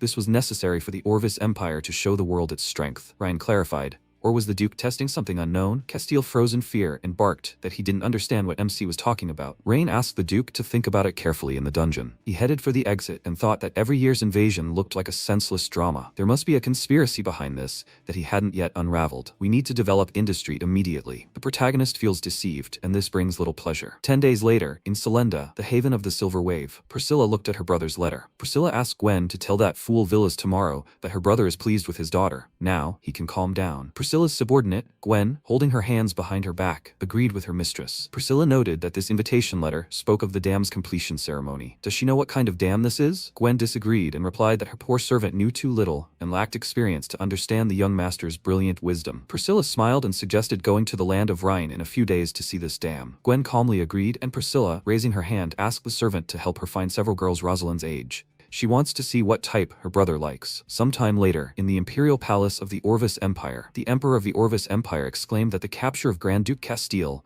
was an attempt to lower the army's morale. Craven yelled that if Castile revealed the secret, an even greater disaster would occur. Who told him to act so fearlessly only to find himself in such a situation? The emperor became extremely angry and ordered him to stop. If so, then why continue to take responsibility? He needed a solution, not arguments. Craven turned to his majesty and asked if perhaps the emperor could send someone to Esling to try to negotiate with them. The emperor's aide angrily called him a freak. How could his Orvis Empire negotiate peace with such barbarian lands? The comrade agreed and shouted that if they bowed to the Caledorial Empire, it would dishonor their empire. Craven calmly noted that if Castile revealed all the secrets, their plans for all these years would be ruined. He raised his hand and asked His Majesty to make the right decision. The Emperor replied that peace negotiations could be considered, and asked if Craven had any candidates. This man must not only be of high status to represent the dignity of the Orvis Empire, but also with sufficient courage and wisdom. Craven was surprised and thought that His Majesty's words were so strange. Something as simple as peace negotiations would not cause difficulties. One only needed to demand minimal compensation. Is His Majesty really thinking? The Emperor, raising his hand, interrupted his thoughts and noted that, judging by his expression, Craven had considered a suitable candidate. Craven clarified that he would like to recommend someone. Miss Vilvina, the only daughter of Duke Richard. People shouted that Craven had gone crazy. Miss Vilvina's father, Duke Richard, was recently imprisoned for insulting His Majesty. The Emperor smirked and thought that this guy was very smart. He always knew what he wanted to do. The Emperor asked why Craven was recommending the daughter of a criminal. Craven replied decisively that he recommended her for 3 reasons. First, Vilvina is Duke Richard's only daughter. Her noble position could demonstrate their sincerity. Second, he had heard that, although she had only just come of age, she was a good talker and decisive. Third, and most importantly, Vilvina would take this opportunity to atone for her crimes and prove herself so that their majesties would forgive her father. The young man turned his head to the side and noted that Lord Craven's words made sense. The Emperor said that he would then leave it to Craven. He smiled sarcastically and asked the Lord to ensure the safety of Duke Richard's only daughter on this trip. Craven lowered his head in fear and agreed with His Majesty. Sometime later, at the Orvis Empire castle, a hired assassin was kneeling. The Emperor asked if the mercenary knew what to do with Vilvina and Castile on the way back. The mercenary asked His Majesty not to worry and said that they would definitely die on the territory of the despicable Caledorial Empire. The Emperor raised his hand in horror and clarified that the envoy of the Orvis Empire was killed by the Caledorial mercenary. It seems that now he has another reason for war. After some time on the street, the sellers shouted that these are fresh fruits and fish. People need to look at this. The seller called out to the protagonist and asked if MC came to buy something. Ryan laughed and replied that he just went out into the city to walk around and see if they needed anything. The seller, smiling, noted that thanks to the protagonist, their lives have become much better. The guy agreed and added that before they lived worse than animals, but now they have a normal life. The seller called him a fool and yelled that if the guy can't talk, he should talk less. The protagonist, laughing, noted that they were so busy. The sellers said goodbye to the master and Ryan, sitting on a chair, raised his hand. The protagonist noticed the people in the crowd and checked their attributes. The system window announced that this was Ivan Cobb. His age was 43, strength 28, magic 12, strategy 18, leadership 20, and loyalty 82. Marina White, age 27, strength 15, magic 25, leadership 18, strategy 22, and loyalty 80. Thomas Rhett, age 38, strength 33, magic 20, leadership 28, strategy 25, and loyalty 75. MC let out a tired sigh and thought that it turned out that it was too difficult to find a talent with high attributes among ordinary people. He had been walking around different places for several days. Ryan still hadn't found a single suitable talent. Should he ask his second sister and older brother for talents? No. The lands of his older brother and second sister were also facing difficulties. He should only rely on himself. Besides, the second sister sent MC Rosalind, so he can't be so greedy anymore. Rain closed his eyes and strained heavily, and Leah turned to the master. She hugged him and noted that the protagonist was too tired after 3 days. Leah asked him to rest a little. She sent people to post various leaflets around the city, asking those who thought they had talent to come to MC. Ryan, tired, thought that those who recommended themselves really did have talent. They are very good factory workers. It's just that his factory can't open at all. The elven investment hasn't progressed, and they need another half a month to build the dam. Forcing mages to study chemistry is a crime against nature. This stupid system also gave him an amazingly difficult task. It's too difficult. The merchant yelled that how dare a person return to the city. Ryan quickly turned his head to the side and looked at Armando Cresta, 32 years old. Armando, smiling, asked the merchant not to say that, and to trust that this time there would be absolutely no problems. The protagonist noticed the system window, which reported that Armando's leadership was 56, strategy 95, strength 33, magic 89, and loyalty 50. His specialties were alchemist and master of medicine. The MC was overjoyed and thought he'd found talent. Armando pointed to the flask and said, "He promises it will work this time. A little drop in the food, and the fruit will be fresh all year long." The man irritably ordered him to stop talking nonsense and called Armando a liar. Last time he tricked him into buying an insect repellent, and he lost a box of apples. Armando said last time there was a hitch. His repellent is not suitable for soft fruits like apples. The merchant started pushing him and said, "No need to lie here. You can't fool him." Armando asked, "No need to push. Let him listen to what he has to say." MC looked at him and thought, he would never have thought such talent would be in such a place. Leah stood behind and thought, did young Master Ryan really pay attention to such a nonsensical alchemist? She will not allow such a person to deceive young Master Rain. Armando squatted down and thought, he hadn't hit the jackpot today. He was so hungry. MC approached him and extended his hand. He said hello and said he was very interested in his potion. Would he enlighten him about it? Armando thought happily. He had struck gold. He shook Ryan's hand and said, "Young man." He knew at first sight that he was an expert. His friend, what potion does he want? He has everything. MC asked who he was. Why had he never seen him in Esling? Armando smiled and said, his name is Armando. He's an alchemist and very rarely comes into town. Ryan asked if he was in town today to advertise his wares. The guy smiled and replied, well, if his friend needs anything, he can tell him, and he, Armando, promises to make a potion that will satisfy him. Leah put her hand to her lips and said, young Master Rain, you shouldn't trust people like alchemists. Most of them are liars. MC asked not to worry. It's still unclear who will deceive whom. Leah looked at him puzzled, and he asked how he sells this batch of potion. Armando took out a flask and said, his friend, he really knows his stuff. This bottle can make things glow at night. This potion allows the drinker to run faster. He blushed slightly and said embarrassedly, this potion can bring him and his girlfriend pleasure all night long. MC replied discontentedly, this is all low-grade merchandise. He folded his arms across his chest and asked, is there anything better? Armando said, his friend, he may look down on him, but if he turns his nose up at his potions, he won't hold back. Leah frowned in irritation and asked, won't he hold back? Armando tilted his head and said, his friend, the look his maid gives him is a little scary. Ryan frowned and said, his bottle of potion that makes objects glow at night is actually zinc silicate beryllium phosphor, which is toxic and has low luminescence efficiency. Instead, he suggests he use calcium halophosphate phosphor. It has high luminescence, is non-toxic, and most importantly, is cheaper. Armando frowned and asked, how is that possible? Where did he learn the recipe? It's his most secret recipe. He's the only one in the world who knows it. MC asked again. The most secret recipe? That's ridiculous. It's basic chemistry. If his so-called alchemy is at that level, then he thinks there's nothing special about it. Armando pointed his finger at him and asked, basic? He's kidding. Where did he hear all that? He must have been rummaging through his alchemy notes. Ryan grinned and said he was making him laugh to death. What was the point of reading the notes of an alchemist who would go hungry if he didn't sell his potions? Armando, he'll give him one chance. He offered to swear allegiance to him, and he would set him on the true path of understanding alchemy. Armando frowned and asked again, swear allegiance, who was he? Leah said, the new ruler of Esling stood before him. Lord Rain Edgar, second son of the Grand Duke of Aldarian from the Caledorial Empire. Armando said he thought it was a small fortune, but it turns out it's a big one. He, Armando, would rather starve to death than become the nobility's dog. MC frowned and said, it seemed he wasn't satisfied with his personality. Armando spread his arms and said, this humble servant dares to be dissatisfied with the master, but still, there's no point in getting angry at the dog. Leah ordered him to apologize to Master Ryan immediately. Otherwise, Armando asked, otherwise what? Will she kill him? The nobility solves its problems in a very primitive way. Leah asked, does he want to die? MC ordered her to stop. He turned to Armando and said, he doesn't know what displeasure the nobility had brought him before, but he's interested. He'll give him a chance. He can give him a developed and comprehensive knowledge of chemistry and physics, and he'll have the opportunity to change the world. Armando continued to look at MC with distrust. Rain said, of course, if he wants to vegetate somewhere in the slums of Esling, he won't object. Armando shouted, no way. All they, the gentlemen, think only of their own pockets. He'll never have anything to do with them. The system window reported that Armando's loyalty to the Lord was falling from 50 to 32 points. MC thought this was bad. Not only had he failed to convince him, but he had even turned him against himself. Armando said, Armando, he won't believe a single word the nobility said. Suddenly, a cry rang out. Brother Armando! Brother Armando! He rushed to Alina and screamed in fear. What is she doing here? She doesn't belong here. She should hide quickly. Alina asked why. Armando replied, this man, he's an evil lord. He'll hurt her. Alina happily said, it's Brother Ryan. MC crouched down and asked in surprise, does she know him? Alina answered, yes. Mom says they have a good life thanks to Brother Rain. MC smiled and asked, did her dad build a dam? Alina answered, yeah. Irina and her mom urged dad to work hard for Brother Rain every day. Suddenly, Armando shouted, he is such a malicious lord. He is exploiting the people of Esling. Rain frowned and asked how he came to such a decision. Armando pointed his hand at Alina and shouted, she is wearing such rags. It is obvious that he is using and oppressing her, isn't it? The nature of the nobility has not changed. Leah asked indignantly, how dare he? Lord Ryan cares about the people of all of Esling above all else. How dare he slander him like that? Alina clenched her fists and shouted indignantly, little brother Armando, what nonsense is he talking about? Little brother Rain, he is a good ruler. He gave everyone not only work, but also food and houses, so that no one would go hungry or freeze. There is no need to talk nonsense if he doesn't understand anything. MC hugged her and said,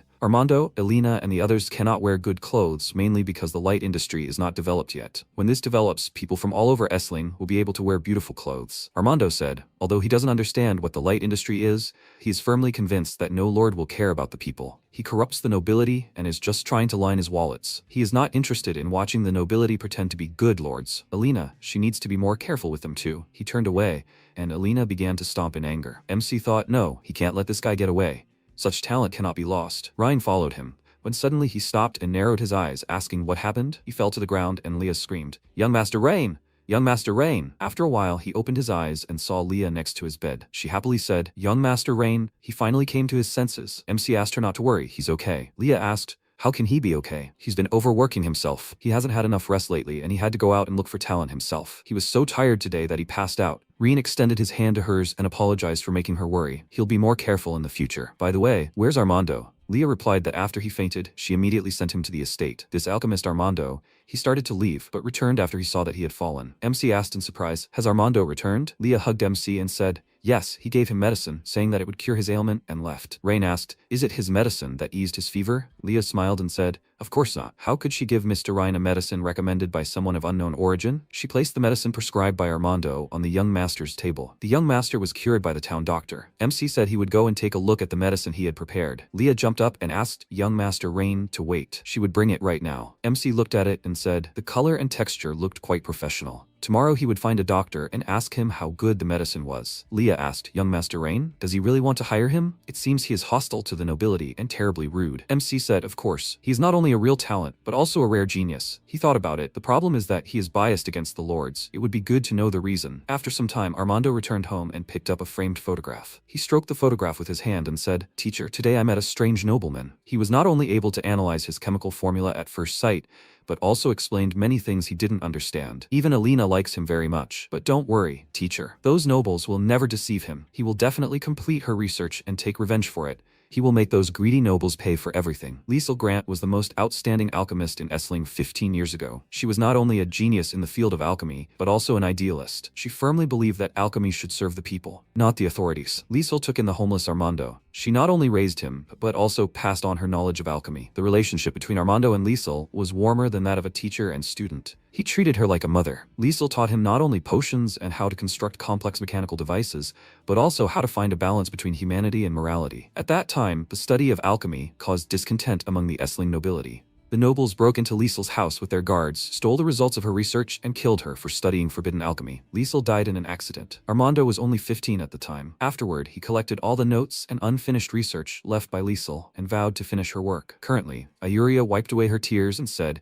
Armando still bears the heavy burden of his past and his lonely responsibility. Rain said, Ayuria, her story is very touching, but it doesn't solve his problem. Does she know where Armando is now? Ayuria asked irritably, young Master Rain, can't you show a little sympathy? MC replied, you can't get enough of sympathy, and it can't solve the problem. People always have to look ahead. No matter what happened yesterday, after sunrise, they still have to do their work as usual. Ayuria waved her hand and said, he must have gone to Liesl's old house, the place he visits most often. There, he not only studies her notes, but also stores her research equipment. MC snapped his fingers and said, how simple it is. Now that they know where he is, they will go there and not waste time. By the way, does she know what Liesl was studying? Ayuria put her hand to her chin and said, she remembers, it was called. She said thoughtfully, something about steam. MC's eyes widened in surprise and asked, what? He turned around and asked, what did she say? He ordered her to repeat it. He grabbed the nun and ordered her to repeat it. Ayuria said, something about steam. She can't remember the details. What's the matter? Rain shouted. Ayuria, If what she remembered is the same as what he thinks, then from today on they will be able to change the way the world lives and works. Eldria said, "How wonderful." She heard that it was just a toy or something like that. Rain grabbed her hand and ordered her to lead him there immediately. Eldria said, "She got it." She asked not to pull her. She was already coming. MC thought, it must be a steam engine. If Liesel really studied it, then she should have detailed drawings and experiment records. The steam engine was too ancient for him in his past life,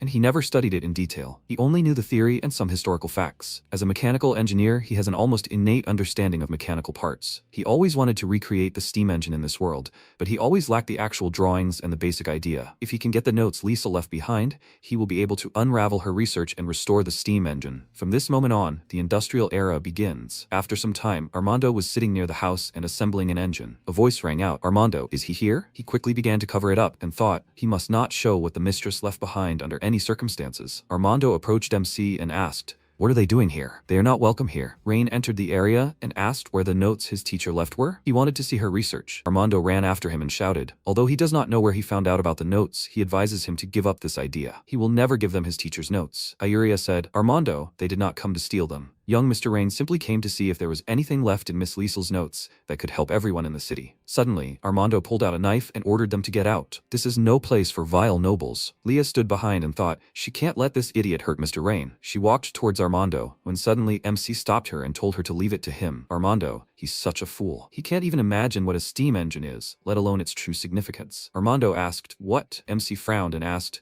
"Does he think he'll fulfill Liesel's last wish? No, he'll ruin her great discovery." Armando screamed, "Who does he think he is? Who is he to lecture him? He doesn't understand her research at all." Ryan waved his hand and offered him a bet. Armando asked again, "A bet? What bet?" MC replied, "If he makes the alchemical apparatus Liesel left behind work, he'll have to obediently work for him. And if he fails, he'll leave Esling immediately and never set foot in it again." "So what?" Armando laughed loudly and asked, "Is he kidding me?" He made him laugh out loud. A young nobleman who can't tell the difference between alchemical potions dares to claim that he can make his teacher's property work? Ryan spoke up. Judging by his answer, he agreed to the terms of the deal. Armando said, "Okay," he accepts his deal, but that's not enough. If he loses, he will not only leave Esling, but also kneel before his teacher's grave and ask for forgiveness. He dares to agree? Eldria screamed, "Armando, this is too much." Young Master Ryan has no ill intentions against him. Armando asked, "What will he say, young nobleman? Will he make a bet?" MC replied, "No problem. He accepts his terms. If he loses, he will personally apologize to Liesel." Now he asked to let him look at the steam engine that Liesel left behind. He grinned evilly and thought, as soon as he fixes the steam engine, he will obediently go and light the boiler. He will see how mercilessly he will exploit it. Armando removed the cloth from the engine and said,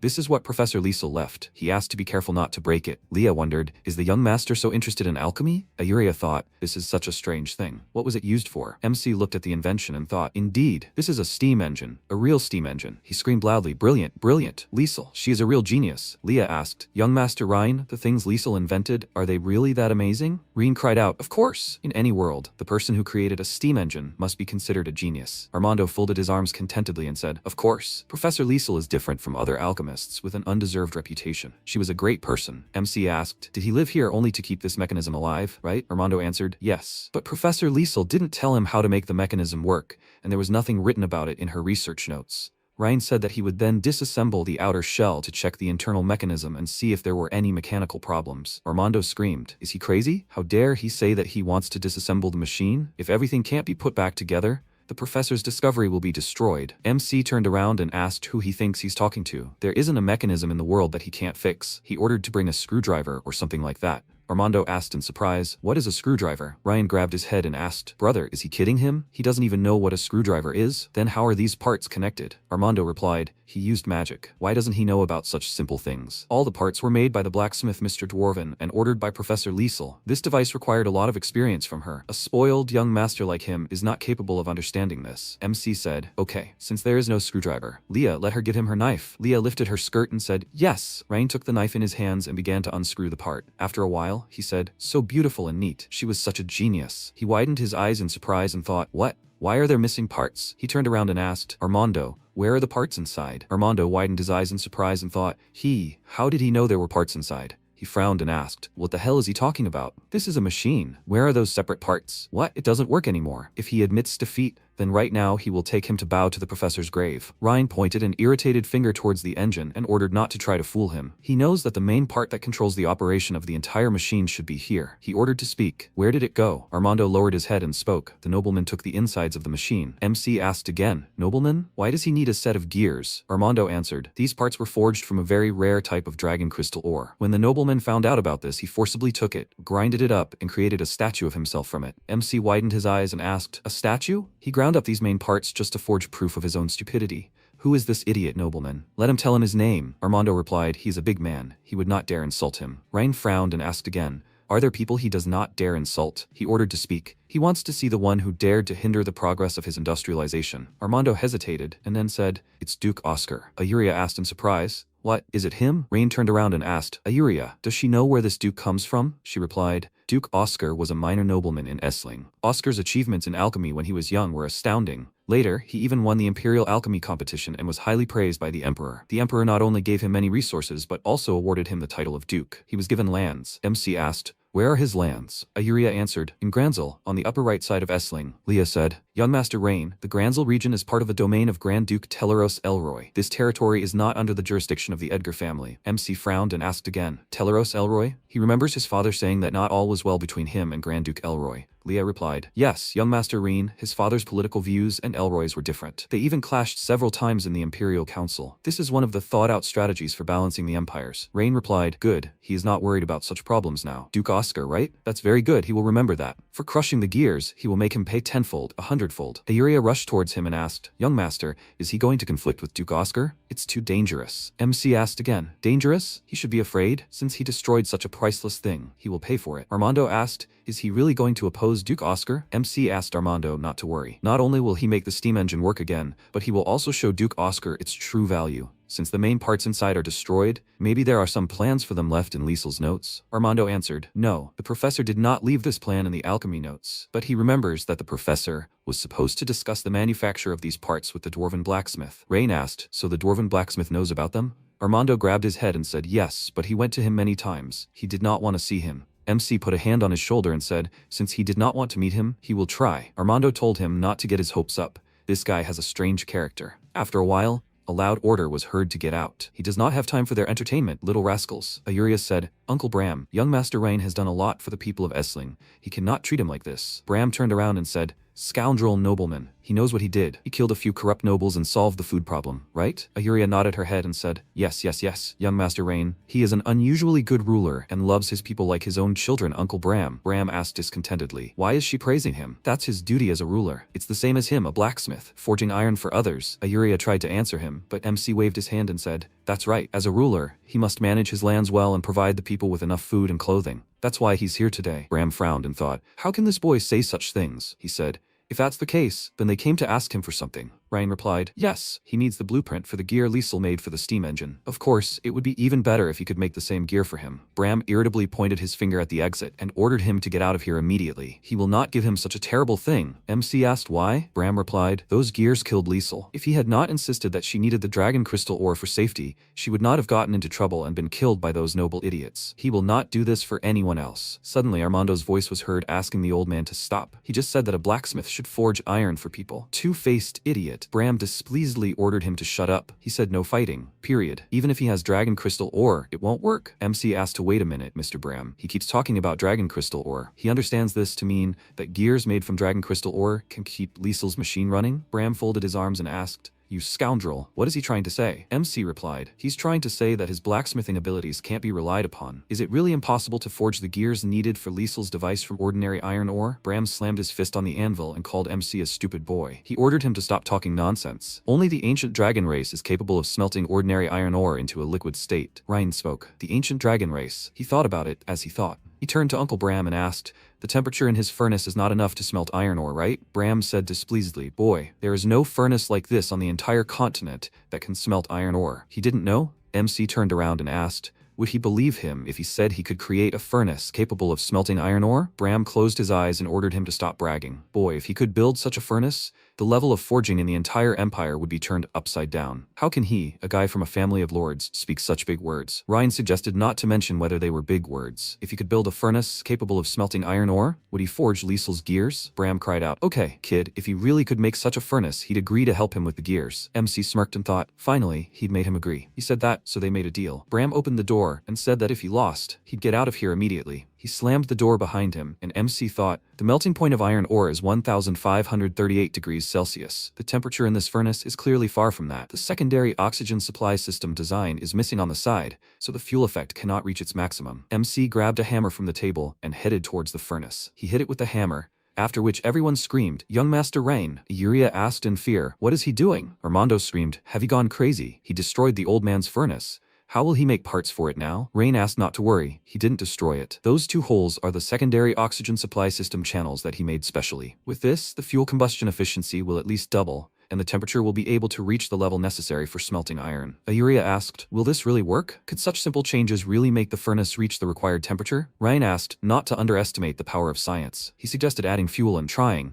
This furnace will definitely melt iron ore. Bram walked inside and said, "Kid, iron ore is hard." He threw aside the crate of ore and rushed towards the furnace, yelling loudly, "Idiot, he even broke his furnace." He asked irritably, "Does he even realize how much effort he put into doing this? He's gonna kill him today." MC replied, "Bram, he knows he's angry now, but he guarantees this furnace will melt the iron ore." Bram asked, "Kid, does he think smelting is a game? Does he really think he knows more than an old man? Does he even know how hard iron is? A regular furnace can't even reach that temperature. And now he's punched 2 holes in this one, and the temperature in the furnace will be even lower." Ryan waved his hand and said, "Anyway, the iron ore is here. There's plenty of fuel. He just needs to put everything inside and see if the furnace works." Bram replied, "Okay, he'll see what kind of tricks he's pulling. If this doesn't melt the iron ore, he'll beat him up." After a while, everyone watched intently as the ore melted in the furnace. Bram cried out loudly, "How can this be?" Eldria asked in surprise, "Did it really melt? The iron ore really melted." Armando screamed, "It can't be. What kind of horror is going on with this furnace?" MC asked, "Mr. Bram, how is it?" Bram shook and started saying, This, man, how did he do that?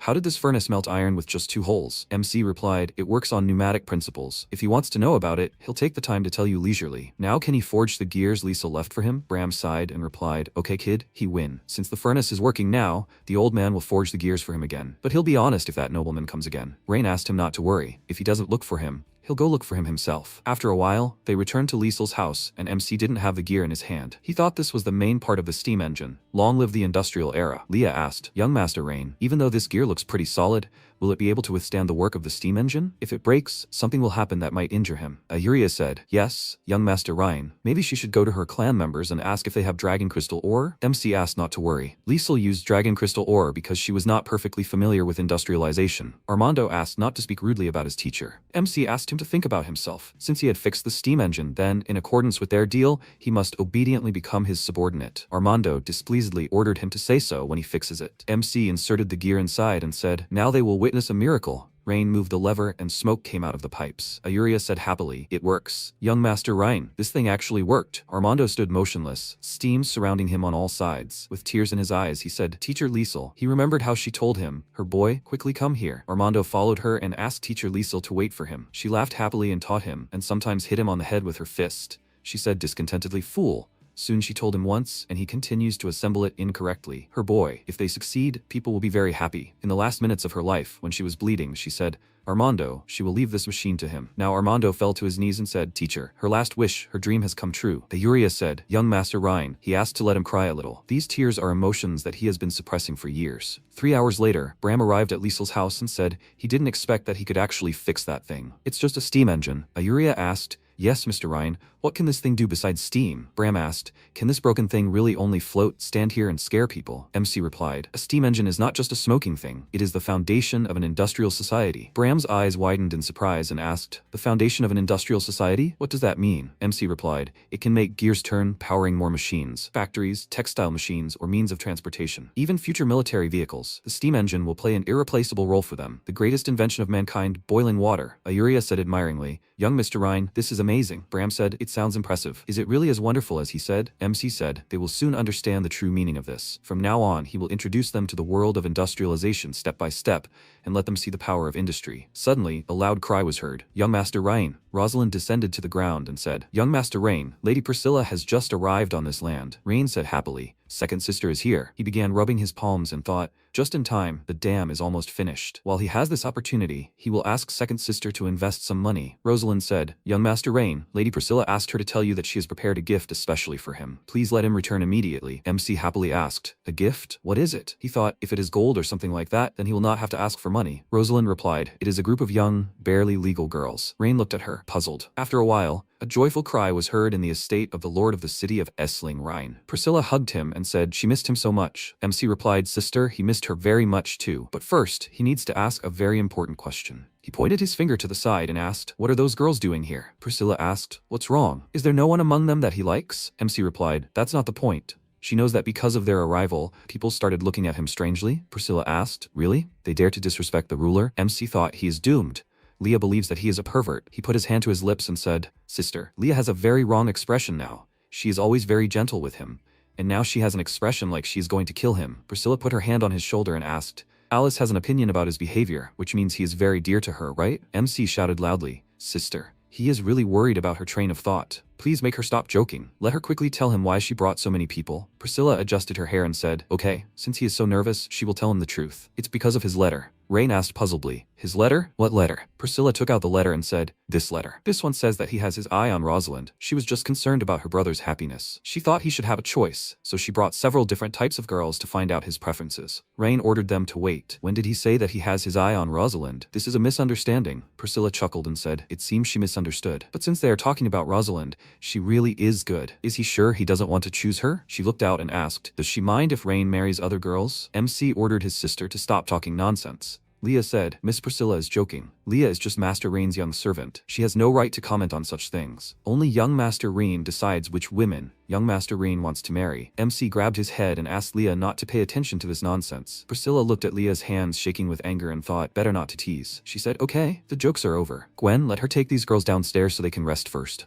Gwen bowed and replied, yes, Miss Priscilla. After a while, in the office, Ryan said, the Esling Dam will be completed in a few days. This dam can not only control the flow of water, but also irrigate the surrounding rural fields. It even has the potential to develop a hydroelectric project. Priscilla asked puzzledly, a dam? Power generation? What is that? Is it part of some kind of magic? MC grabbed his head and muttered, the energy of the water is used to run a mechanical device. This causes an effect that can provide energy. Priscilla still didn't understand anything, so she asked, Rain, is he saying that it can solve the food problem? Rain answered, yes, he knows. It sounds abstract, but it's not magic. It's not mechanics. It's a different technical system. Priscilla asked, a different technical system? How did he know about that? She remembered that he preferred learning swordsmanship to reading. Is she right? Who is he? What happened to her brother? MC thought, horror, he forgot about that. When he transformed, he was seriously injured for some reason. Come to think of it, it could have been an accident during a sword fight. He must immediately think of a way to get out of this. He waved his hand and said, sister. What is she saying? He is her brother. After he came to his senses a month and a half ago, his body hurt so much that he could only spend time reading books at home. That was when he discovered this for himself. Priscilla thought, right, Alice wrote the same thing to her in her letter. After Ryan came to his senses, he started reading books like crazy because of his physical condition. She asked, was it a book from the family library? Why didn't she pay attention? What did this book look like? MC showed Liesel's notes and shouted, sister, it looked like this book. Priscilla picked up the book and thought, what strange knowledge. She said, he is worthy of being her brother. He managed to make it come true with the help of a few books. Ryan fixed his hair and said, that's why he wasn't able to practice fighting skills. Priscilla said, Rain, she knows he suffered a lot. She understands that he hasn't practiced fighting to save his life, but he doesn't need to bother so much. She hugged him and said, sister was just worried that someone would secretly harm him. She won't suspect him anymore. MC replied, sister, he's really fine. As she can see, he's doing well, and she can even do things like this. Priscilla took his hand and said, that's good, but Rain, he must remember, no matter what happens, sister is always on his side. If there's something in his territory that needs help, let him just tell her. She will fully support him. Reen thought, sister, she was the one who insisted on it. He bowed his head and said, sister, he just has a place that needs help. Priscilla folded her arms under her chest and asked, does he need her help already? Let him tell her with what? Ryan said, sister, he hopes she can invest in him. This is a very important plan on which the future development of Esling rests. Priscilla put her hand to her lips and said, he shook a lot of resources out of those nobles. Is that not enough? MC replied, sister, it's not about money, but about people. Esling suffered enormous losses during the years of war and disasters. There is a particular particular shortage of people who understand technology and are capable of work. Priscilla frowned and asked, so he wants to ask her for people? MC replied, exactly. Sister, can she deliver experienced blacksmiths, farmers, and administrators from her lands? Of course, he's not asking for free. These people will definitely live well here and be able to learn new technologies. Priscilla twirled a strand of hair on her finger and said, his plan is not bad, but these people are the pillars of her land. Does he think she'll let them go so easily? Ryan replied, sister, she said she would fully support him. Now she's gonna go back on her word? Besides, once Esling develops, she will benefit too. Priscilla replied, okay. She said there was no need to judge her so quickly. She agreed to transfer several people here. However, first, he had to show her the results. She asked him to reassure her that her people wouldn't waste their time and effort by coming here. MC said there was no need to worry, sister. He would show her the power of industry. After a while, Priscilla turned to Gwen and said that what she feared hadn't happened. Rain was still the brother she remembered, not the Emperor's puppet. Gwen replied, young Master Rain is very intelligent and now he works very hard. He will definitely develop Esling for the better in the future. Priscilla reached for her mug and said, but she won't let the Emperor send her brother go. Since the Emperor sent Rain, and he became incapable of practicing martial arts, it would be fair to make him lose his son. She ordered them to find out everything about the princes and choose the easiest target. She will make the Emperor pay for this. Gwen knelt down and said that everything will be done cleanly and efficiently. Please, let her not worry, miss. Priscilla frowned and thought, dog Emperor, he touched the most precious person to her, so let him not blame her for revenge. After some time, the bandits were transporting cages with people inside. The guy said, boss, this time they grabbed valuable goods. If they sell them, they will get a huge sum. The fat man clenched his fist and said, most of the money from the sales goes to that old man Eldria. Why does he get so much money for nothing? The guy screamed, exactly, they risk getting caught and he devours the fruits. This case is becoming less and less interesting. The man turned around and ordered them to shut up. What does he know? No matter how greedy Eldria is, he still covers for them. Do they think they could come to Esling and walk around peacefully without someone covering for them? If they don't want to do this, then let them get lost. Suddenly, a loud shout was heard. Boss, this is not good. The guy stopped and said, boss, things are bad. The ruler of Esling has changed. The man asked, puzzled, what? He loudly ordered them to quickly tell him what's going on. The guy answered, he had just arrived at the gates of Esling and found that there was not a single one of the guards guarding it that he knew. At first, he wanted to spend some money to get closer to the guards, but he didn't expect that they would not only refuse him, but also start asking what he was doing and why he arrived so late. The guy lied that he was visiting relatives, which allowed him to bypass their suspicions. After that, he learned that the ruler of Esling was no longer Eldria. The guy asked, boss, why aren't they coming back? The man asked irritably, will they come back? Where will they come back? Where can they come back? Duke Eskar and the slave traders of the Orvis Empire have already made arrangements for these women, who will give them 3,000 gold coins if they don't deliver the potion. How can they return to Duke Eskar without this money? The bandit asked, but what if this new ruler doesn't want them to leave? The chief ordered not to panic. Whoever he is, he won't refuse money. The worst thing is that they will get a little less for this trip. If that's the case, then they can rest here tonight. Tomorrow morning, they will pretend to be a caravan of merchants and take more women with them. They will see how well they can blend in. If it works, they will make more trips. The fat man asked, boss, if they figured it out, can they be free tonight? The guy said happily, yes, boss. They don't know whether they will die or survive tomorrow. Maybe he will let the brothers have a little fun before they die? The fat man said, exactly. The boss closed his eyes and said not to touch the redhead, and they can use the rest as they want. The guys shouted happily, thank you, boss. The men laughed and turned back to where the people were sitting in the cages. After a while, a shout was heard. Let them move. They will spend the night in the cave tonight. The bandits shouted, yes, sir. The girl was crying and begging them to let her go. She was begging. The fat man held out his vile hands and asked her not to be afraid. Big brother would be very careful. She screamed in fear. No. Suddenly an order was given. Enough. Rosalind said, who are they? The bandits turned to her and asked, is that a woman? She looked at them with a serious expression and asked, who are they? And what are they doing with that girl? They looked at her with smiles and asked, I wonder what they are doing. They were just having fun, and why don't she join them? That's right, they guarantee she will have a great time. She started running away very quickly, which surprised both of them. She struck incredibly fast with her spear and broke the head of one of them. The second bandit was very scared because of this and screamed loudly in fear. However, she quickly ran up to him and blew her spear. The rest of the bandits ran out of the cave and said that something was wrong. They saw her slowly walking towards them and emitting very evil energy. They ran back and loudly called for help from the boss. He heard their screams and wondered, what's going on there? He came out of the cave and saw Rosalind kill his gang members. The surviving gang members ran to him and called for help. He said with a displeased expression that he did not understand how they offended her. She asked, they kidnapped this girl. Is that not so? He said that she understood everything wrong. They are slave traders from the lands of Duke Eska. He showed a document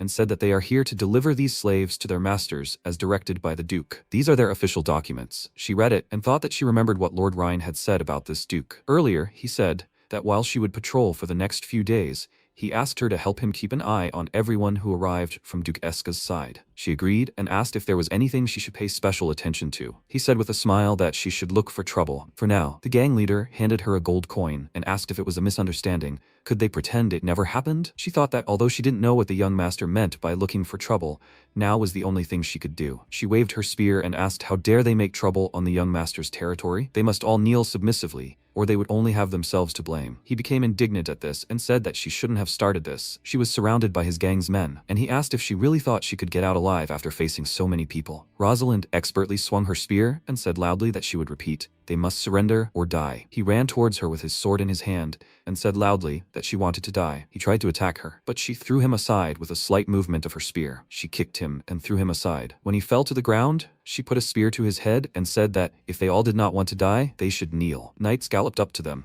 One of them called her and asked if she was okay. She said with a serious expression that they should arrest all these people, throw them in the dungeon, and wait for the young master's decision. After some time, Rosalind knocked on the door of his office, gave her name, and told the young master that she had something important to report. Having received permission to enter, she entered, knelt down, and said that she had recently caught a caravan from the lands of Duke Eska. The protagonist, with a joyful look, said that she found the problem very easily. He praised her and asked what this caravan was doing. She stood up and said that it was a caravan delivering slaves. They had documents from Duke Eska. She noticed his reaction and called him over with a slightly worried look. He asked, with a displeased expression, how dare they sell his labor force? These freaks are looking for death. After this, he and Leah came to the dungeon where the gang leader was chained. He looked at him with a calm expression and said that they were quite impudent bandits to dare sell people on his territory. He looked at him with a wide smile and said that he was the one who was impudent to dare to oppose Duke Eska. Although he did not know how he deposed that idiot Eldria and became the new ruler, he advised him to humbly ally with them,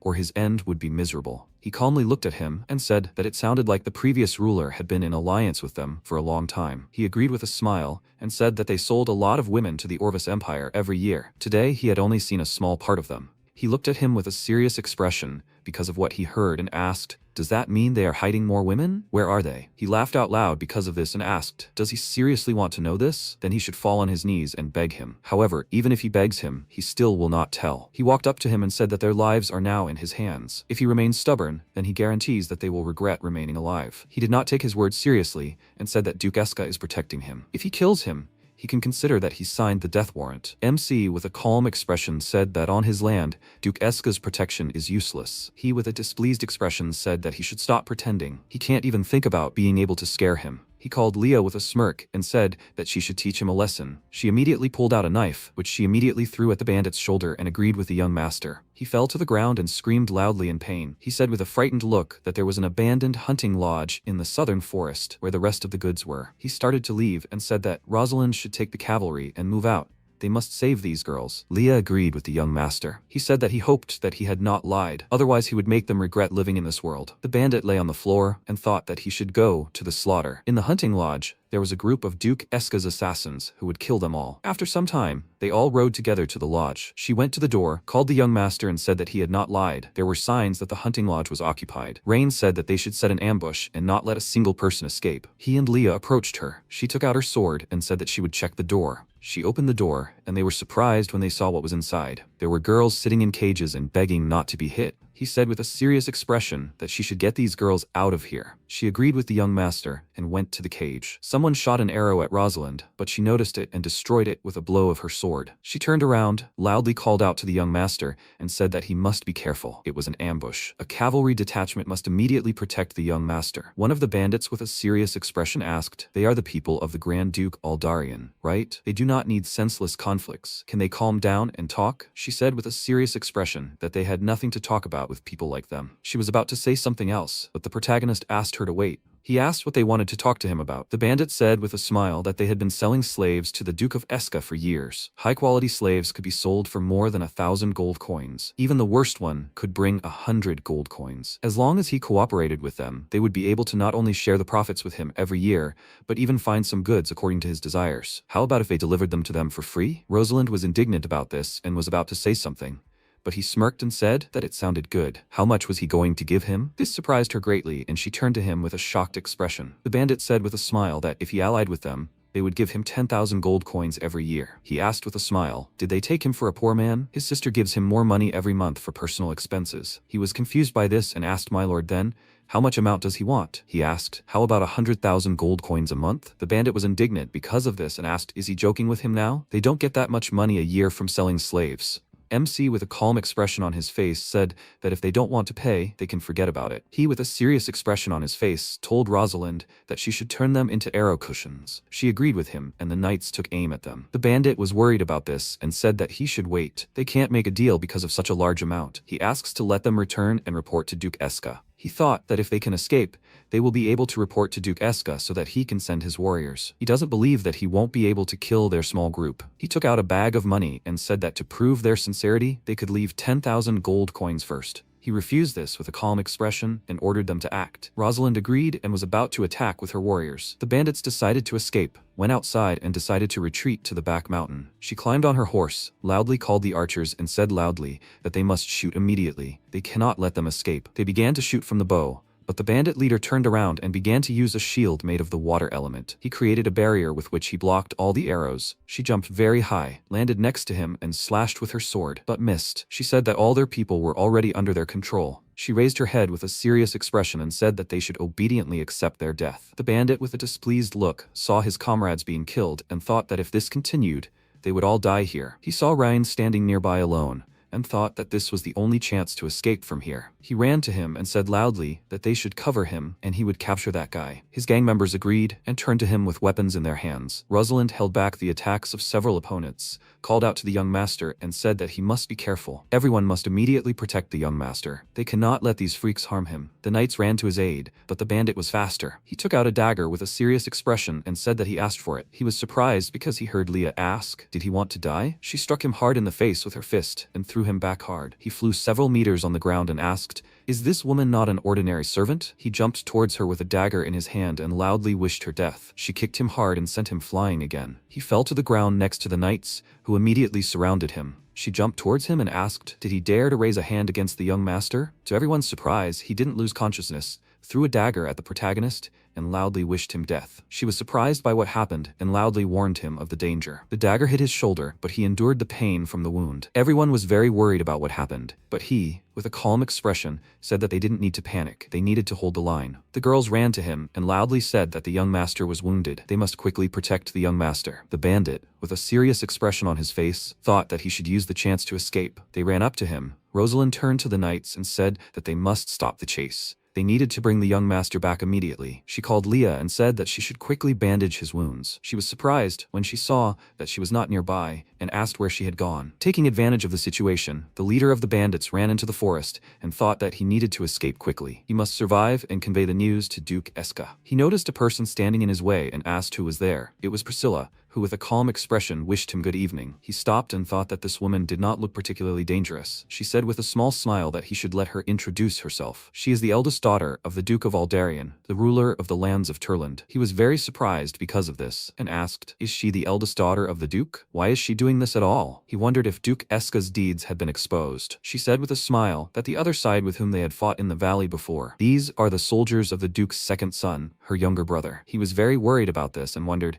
was that man really the Duke's son? She said that the harvest tonight was big. Her brother's growing up. It's a pleasant surprise. He asked with a confused look, what did she mean? She went to him and said that her brother did not disappoint her after all. He was still an intelligent and calm person, able to maintain composure even when meeting trash like him. He could relax. She would not take any steps today. He asked, what did she mean by that? She said that she was just a spectator. After all, today he had provoked the most cruel person he could ever meet. Leah was standing behind him with a frightening expression on her face. The bandit started to turn around with a frightened look and wondered what was going on. His body was shaking badly. He turned to her and asked, was it her? She asked, does he think he can escape after harming the young master? He was very scared because of this and asked for mercy. However, she did not listen to him. She used magic and he was very surprised by this. He, with a frightened look, wondered what was happening to him. He cannot breathe. This is simply impossible. What kind of magic is this? She used magic to lift him into the air, drew a symbol of energy and read a spell. He began to feel severe pain and screamed loudly before cruelly dying from this spell. Because of this, his blood flew in different directions, and she created a barrier so as not to get dirty, and with a serious expression on her face said that he asked for death himself. She called Priscilla, who was standing nearby, and said that the young master was injured. She must return immediately to take care of him. She agreed with a calm expression on her face and said that she could go. Immediately after that, she ran back. She remained standing where she was, called Gwen, and asked if she thought she should remind him not to anger Leah. She emerged from the portal next to her and said that she was asking her not to worry. No matter what the young master did to her, she would never raise a hand against him. She said with a smile that she spoke as if her brother were a bad person. She was embarrassed by this, asked for forgiveness, and said that she would never dare to think so. Priscilla said with a smile that perhaps she should marry her to her brother. She said with an embarrassed expression that she was asking her not to joke like that. She called her by name with a serious expression and said that she should send someone to Duke Eska. Let them ask him if he had become insolent because he had too much free time. They must make him understand that the consequences of insulting the Edgar family are more terrible than he can bear. She nodded in agreement with her. She smiled and said that they should get back quickly. They can't let her brother find out that she slipped away. Sometime later, MC was sitting in his office. Leah bandaged his wound and asked if it hurt. He refused with a calm expression and said that it was just a scratch. He tried to move, but felt a lot of pain, and she, with a worried look, said that he shouldn't move. While his wound was healing, he was strictly forbidden to go outside. He touched her face with his hand and said that she shouldn't worry. It was just a scratch and there was nothing to be afraid of. She refused and said that she wanted him to go and rest immediately as soon as she bandaged his wound. At that moment, Priscilla entered the office, called him loudly by name, and asked, she heard that he was wounded. Is it true? She ran very quickly to his desk and said that he should quickly let her take a look. Will this affect his life in the future? He said with a calm expression that the wound was really not serious. It was just a scratch. Leah, looking worried, told the young master that he should be more serious. She started crying from worry and said that if the dagger had deviated even by a millimeter, his life would be in danger. She, with a serious expression, said that she was right.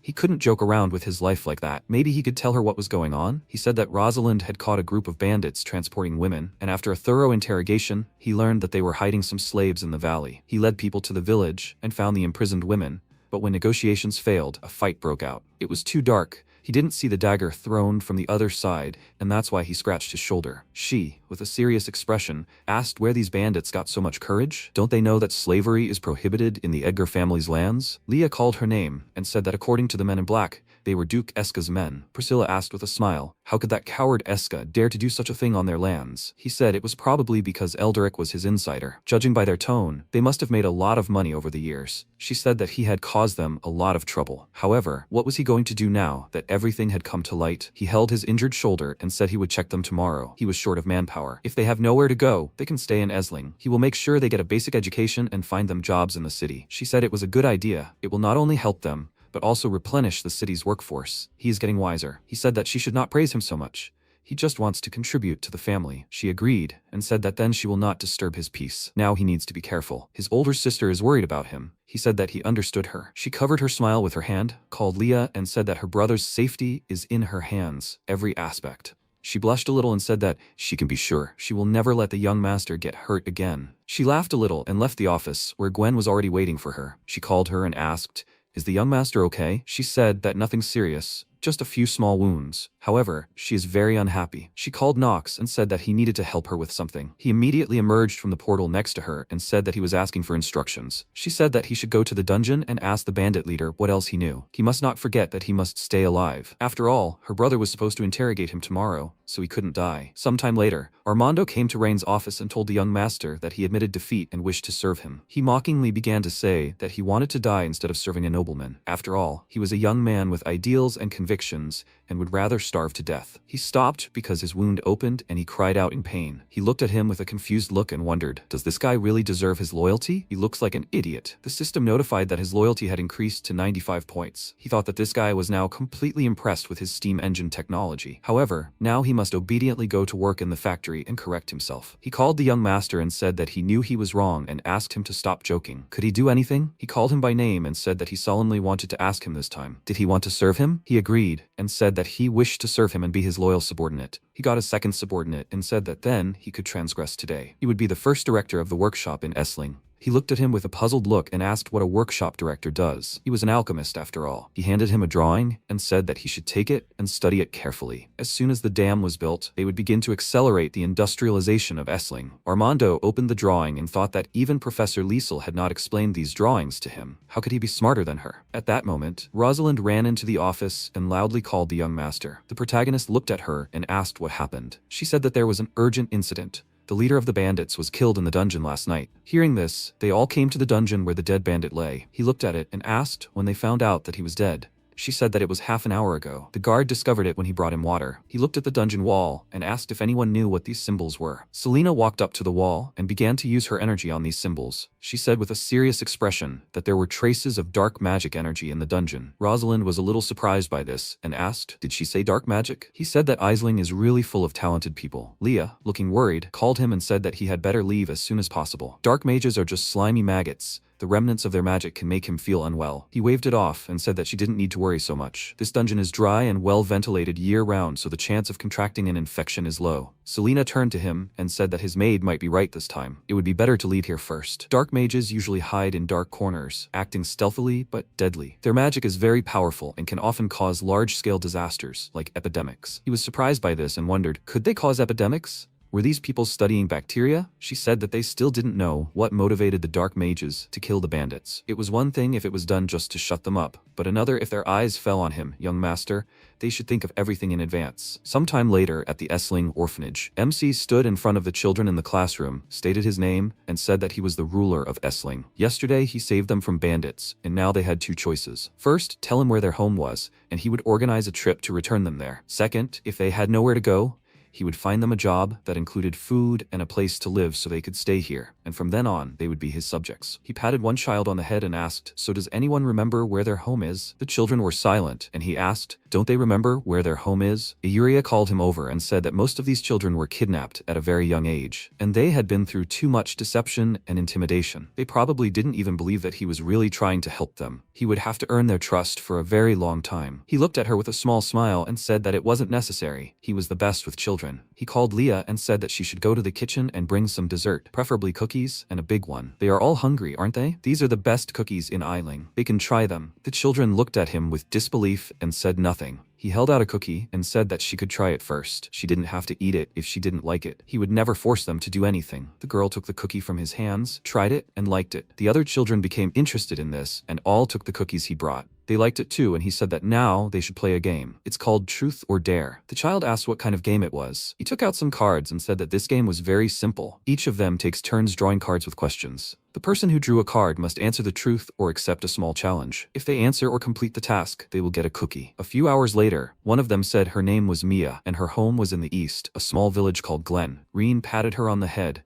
and said she was very brave and thanked her for telling him. She shouldn't worry, he would send someone to escort her home. He turned around and said they should gather people to escort the children home tomorrow. He thought it looked like they needed to find someone to look after these children temporarily. By the way, first he needed to see if there were any talented people among these children. He opened the window with their stats and thought that if there were, he could take this opportunity to get them personally. He thought they were ordinary children, but he noticed something and wondered, what stats did this girl have? The system announced that she was Elia Ferrano, 17 years old, leadership 42 points, strength 90 points, loyalty 50 points, magic 88 points, strategy 30 points. He was surprised by what he saw and wondered if this child had the same characteristics as Leah. That night, Priscilla called Knox with a serious expression on her face and asked why the bandit leader died. He said that he did not kill him, only tormented him a little with black magic. She asked, "So did he explain anything?" He refused and said that he knew nothing. He was trusted with too little. She put a cup of tea on the table and asked, since he knew nothing, why would someone need to kill him? He said that he assumed that his death might not be connected with some knowledge, rather it was supposed to serve as an impetus for something. Some black magic spells require the death of a person. She asked with a serious expression, did he understand that he must protect her brother? He agreed, and she thought that it seemed like she finally succeeded this time. At the same time, in the Duke's bedroom, Eska. He was sitting on the bed with two girls, but a knight came to them and said that he apologized for disturbing them. However, a high-ranking guest arrived to see him. He asked with a serious expression,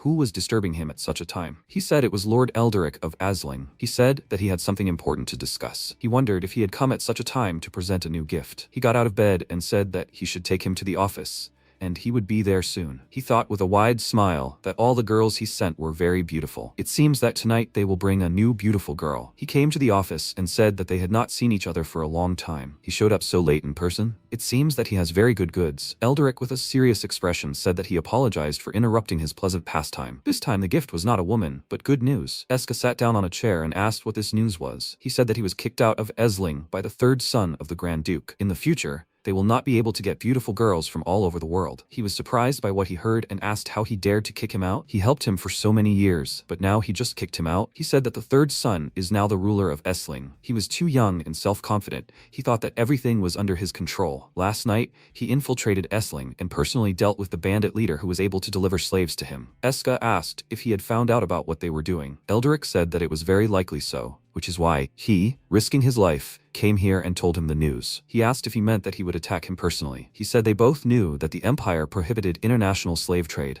He had policy differences with his father, and he suspected that he would most likely use this to take revenge on him. Eska, with a slightly worried look, thought that if the Emperor found out about his tricks, he would die. He asked if he had any good ideas. He said with a smile that, when he left Esling today, he heard the news that the dam was built. This was a good opportunity to start acting. He did not understand this, and asked what it was. Eldria said that he had heard from him that it was a device for collecting water. The water collected by this device could fill the lowland of the city of Esling. They would use the dam to cause a disaster, flooding cities and people. He would have the opportunity to send troops to occupy the city and solve the problem once and for all. He was surprised by what he heard and asked loudly, does he want him to kill the son of the Eldarian Grand Duke? He refused and said that it was completely impossible. If the Grand Duke found out, he would definitely die. He approached him and with a serious expression said that if he reported him to the Emperor, he would also die. If the death of the Duke's son was blamed on the dam, the Grand Duke would not be able to say anything. No one knows what the dam is used for anyway, right? Besides, if he captured Esling, he would not need help to find any beautiful woman he wanted. Eska agreed to his plan and said that then he should follow his plan. Sometime later, Elia was sitting in the protagonist's office and drinking tea with cookies. He looked at her with a confused look and wondered, 3 days have passed. Why hasn't she said a word? He called her by name and asked how she liked the cookies. She remained silent with a sad look, and he wondered what kind of treatment this child had to endure. Had those bandits really bullied her and she developed an illness? Lillian entered the office, called him, and with a happy expression on her face, said that the dam was built. He smiled and said that it was finally over. At least some good news in recent days. He called Leah and said that she should immediately call the elves and know Esling so that they could witness this moment. He wanted them all to know that Esling had entered a new era. He looked at Elia and said that he was going to a very lively event. Would she like to go there? Not only would there be delicious food and drinks, but there would also be a lot of children her age with whom she could play. She sat down sadly and said nothing. He said that he would leave 2 maids here to keep an eye on her. If she wanted to go, she could just tell them. After some time, many high-ranking officials gathered at the dam. The elf queen asked the young master, will this dam withstand so much water? Even they, elves, are powerless when faced with mountain streams. MC, smiling, told Her Majesty that she need not worry. He personally thought out every aspect of the dam, and the design is completely tailored to the laws of nature and the principles of engineering. Today they will see the true power of this structure. Selena flew to them and told the young master that everything he ordered had been carried out. They installed 3 thick chamber slabs at the outlet of the dam so that it can withstand the water pressure. Under the stone slab is an iron reducer that regulates the water flow and prevents the dam from suddenly getting out of control. He praised her and said that today he would be happy to share with them the first release of water since the dam was completed. Together they would witness how this great project would bring new life and hope to Esling. The queen told the young lord that there was so much water on the other side. If he was not careful and an accident happened, the farmland below would suffer terribly. Priscilla asked, the dam is so massive, is it really safe to release water like this? They cannot joke with the lives of ordinary people. He said with a calm expression that they need not worry. This small stream of water will not harm them. The dam design had been tested and approved many times, and he personally was absolutely confident in its safety. He thought that today, the water would immediately flow down and the farmland would be irrigated,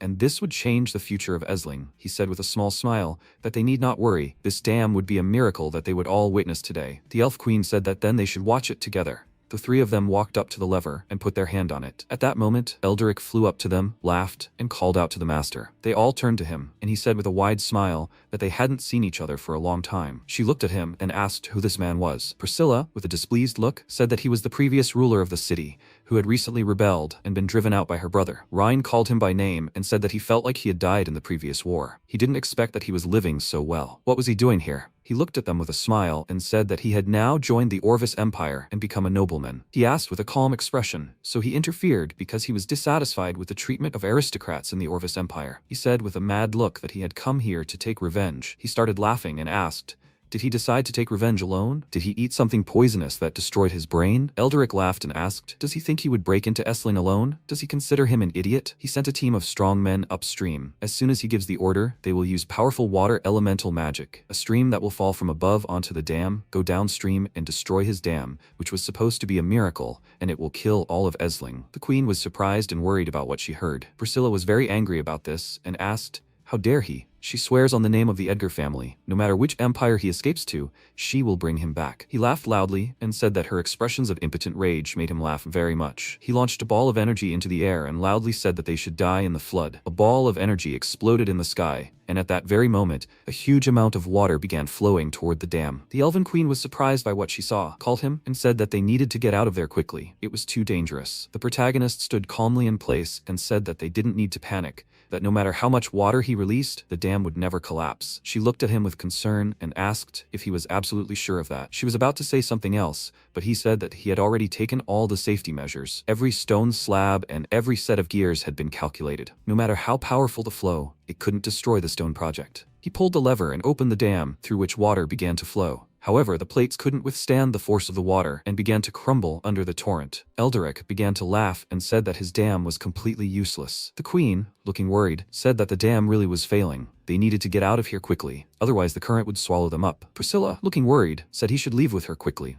MC calmly looked at the powerful flow of water and said they shouldn't panic. That much water wasn't enough to destroy his dam. Is that all his current can handle? The stone slabs continued to crack under the flow of water. Eldria began concentrating energy in his hand and asked, does he still dare to be stubborn? His dam was already crumbling. If he wanted to die so much, he would grant his wish. Using his energy, he increased the flow of water, and another slab was destroyed. The Elven Queen looked at this from the edge of the dam and asked if everything was all right. Priscilla called him and said that they really couldn't stay here any longer. He called them with a calm expression and said that it was too early to worry. They should wait a little longer. Eldria continued to concentrate the energy in his hand and said that he would let his dam collapse along with his stupidity. He again intensified the flow of energy, which broke another plate. They were both surprised by this, and his sister asked how this was possible. The third section had already been washed away. Rain said with a smile that it had finally begun. The mechanisms began to move, the shutters opened, and one of them asked if the water had changed its course. Priscilla, with a surprised expression, asked, is this flow of water heading towards the lands? He thanked Eldria with a smile and said that if it weren't for him,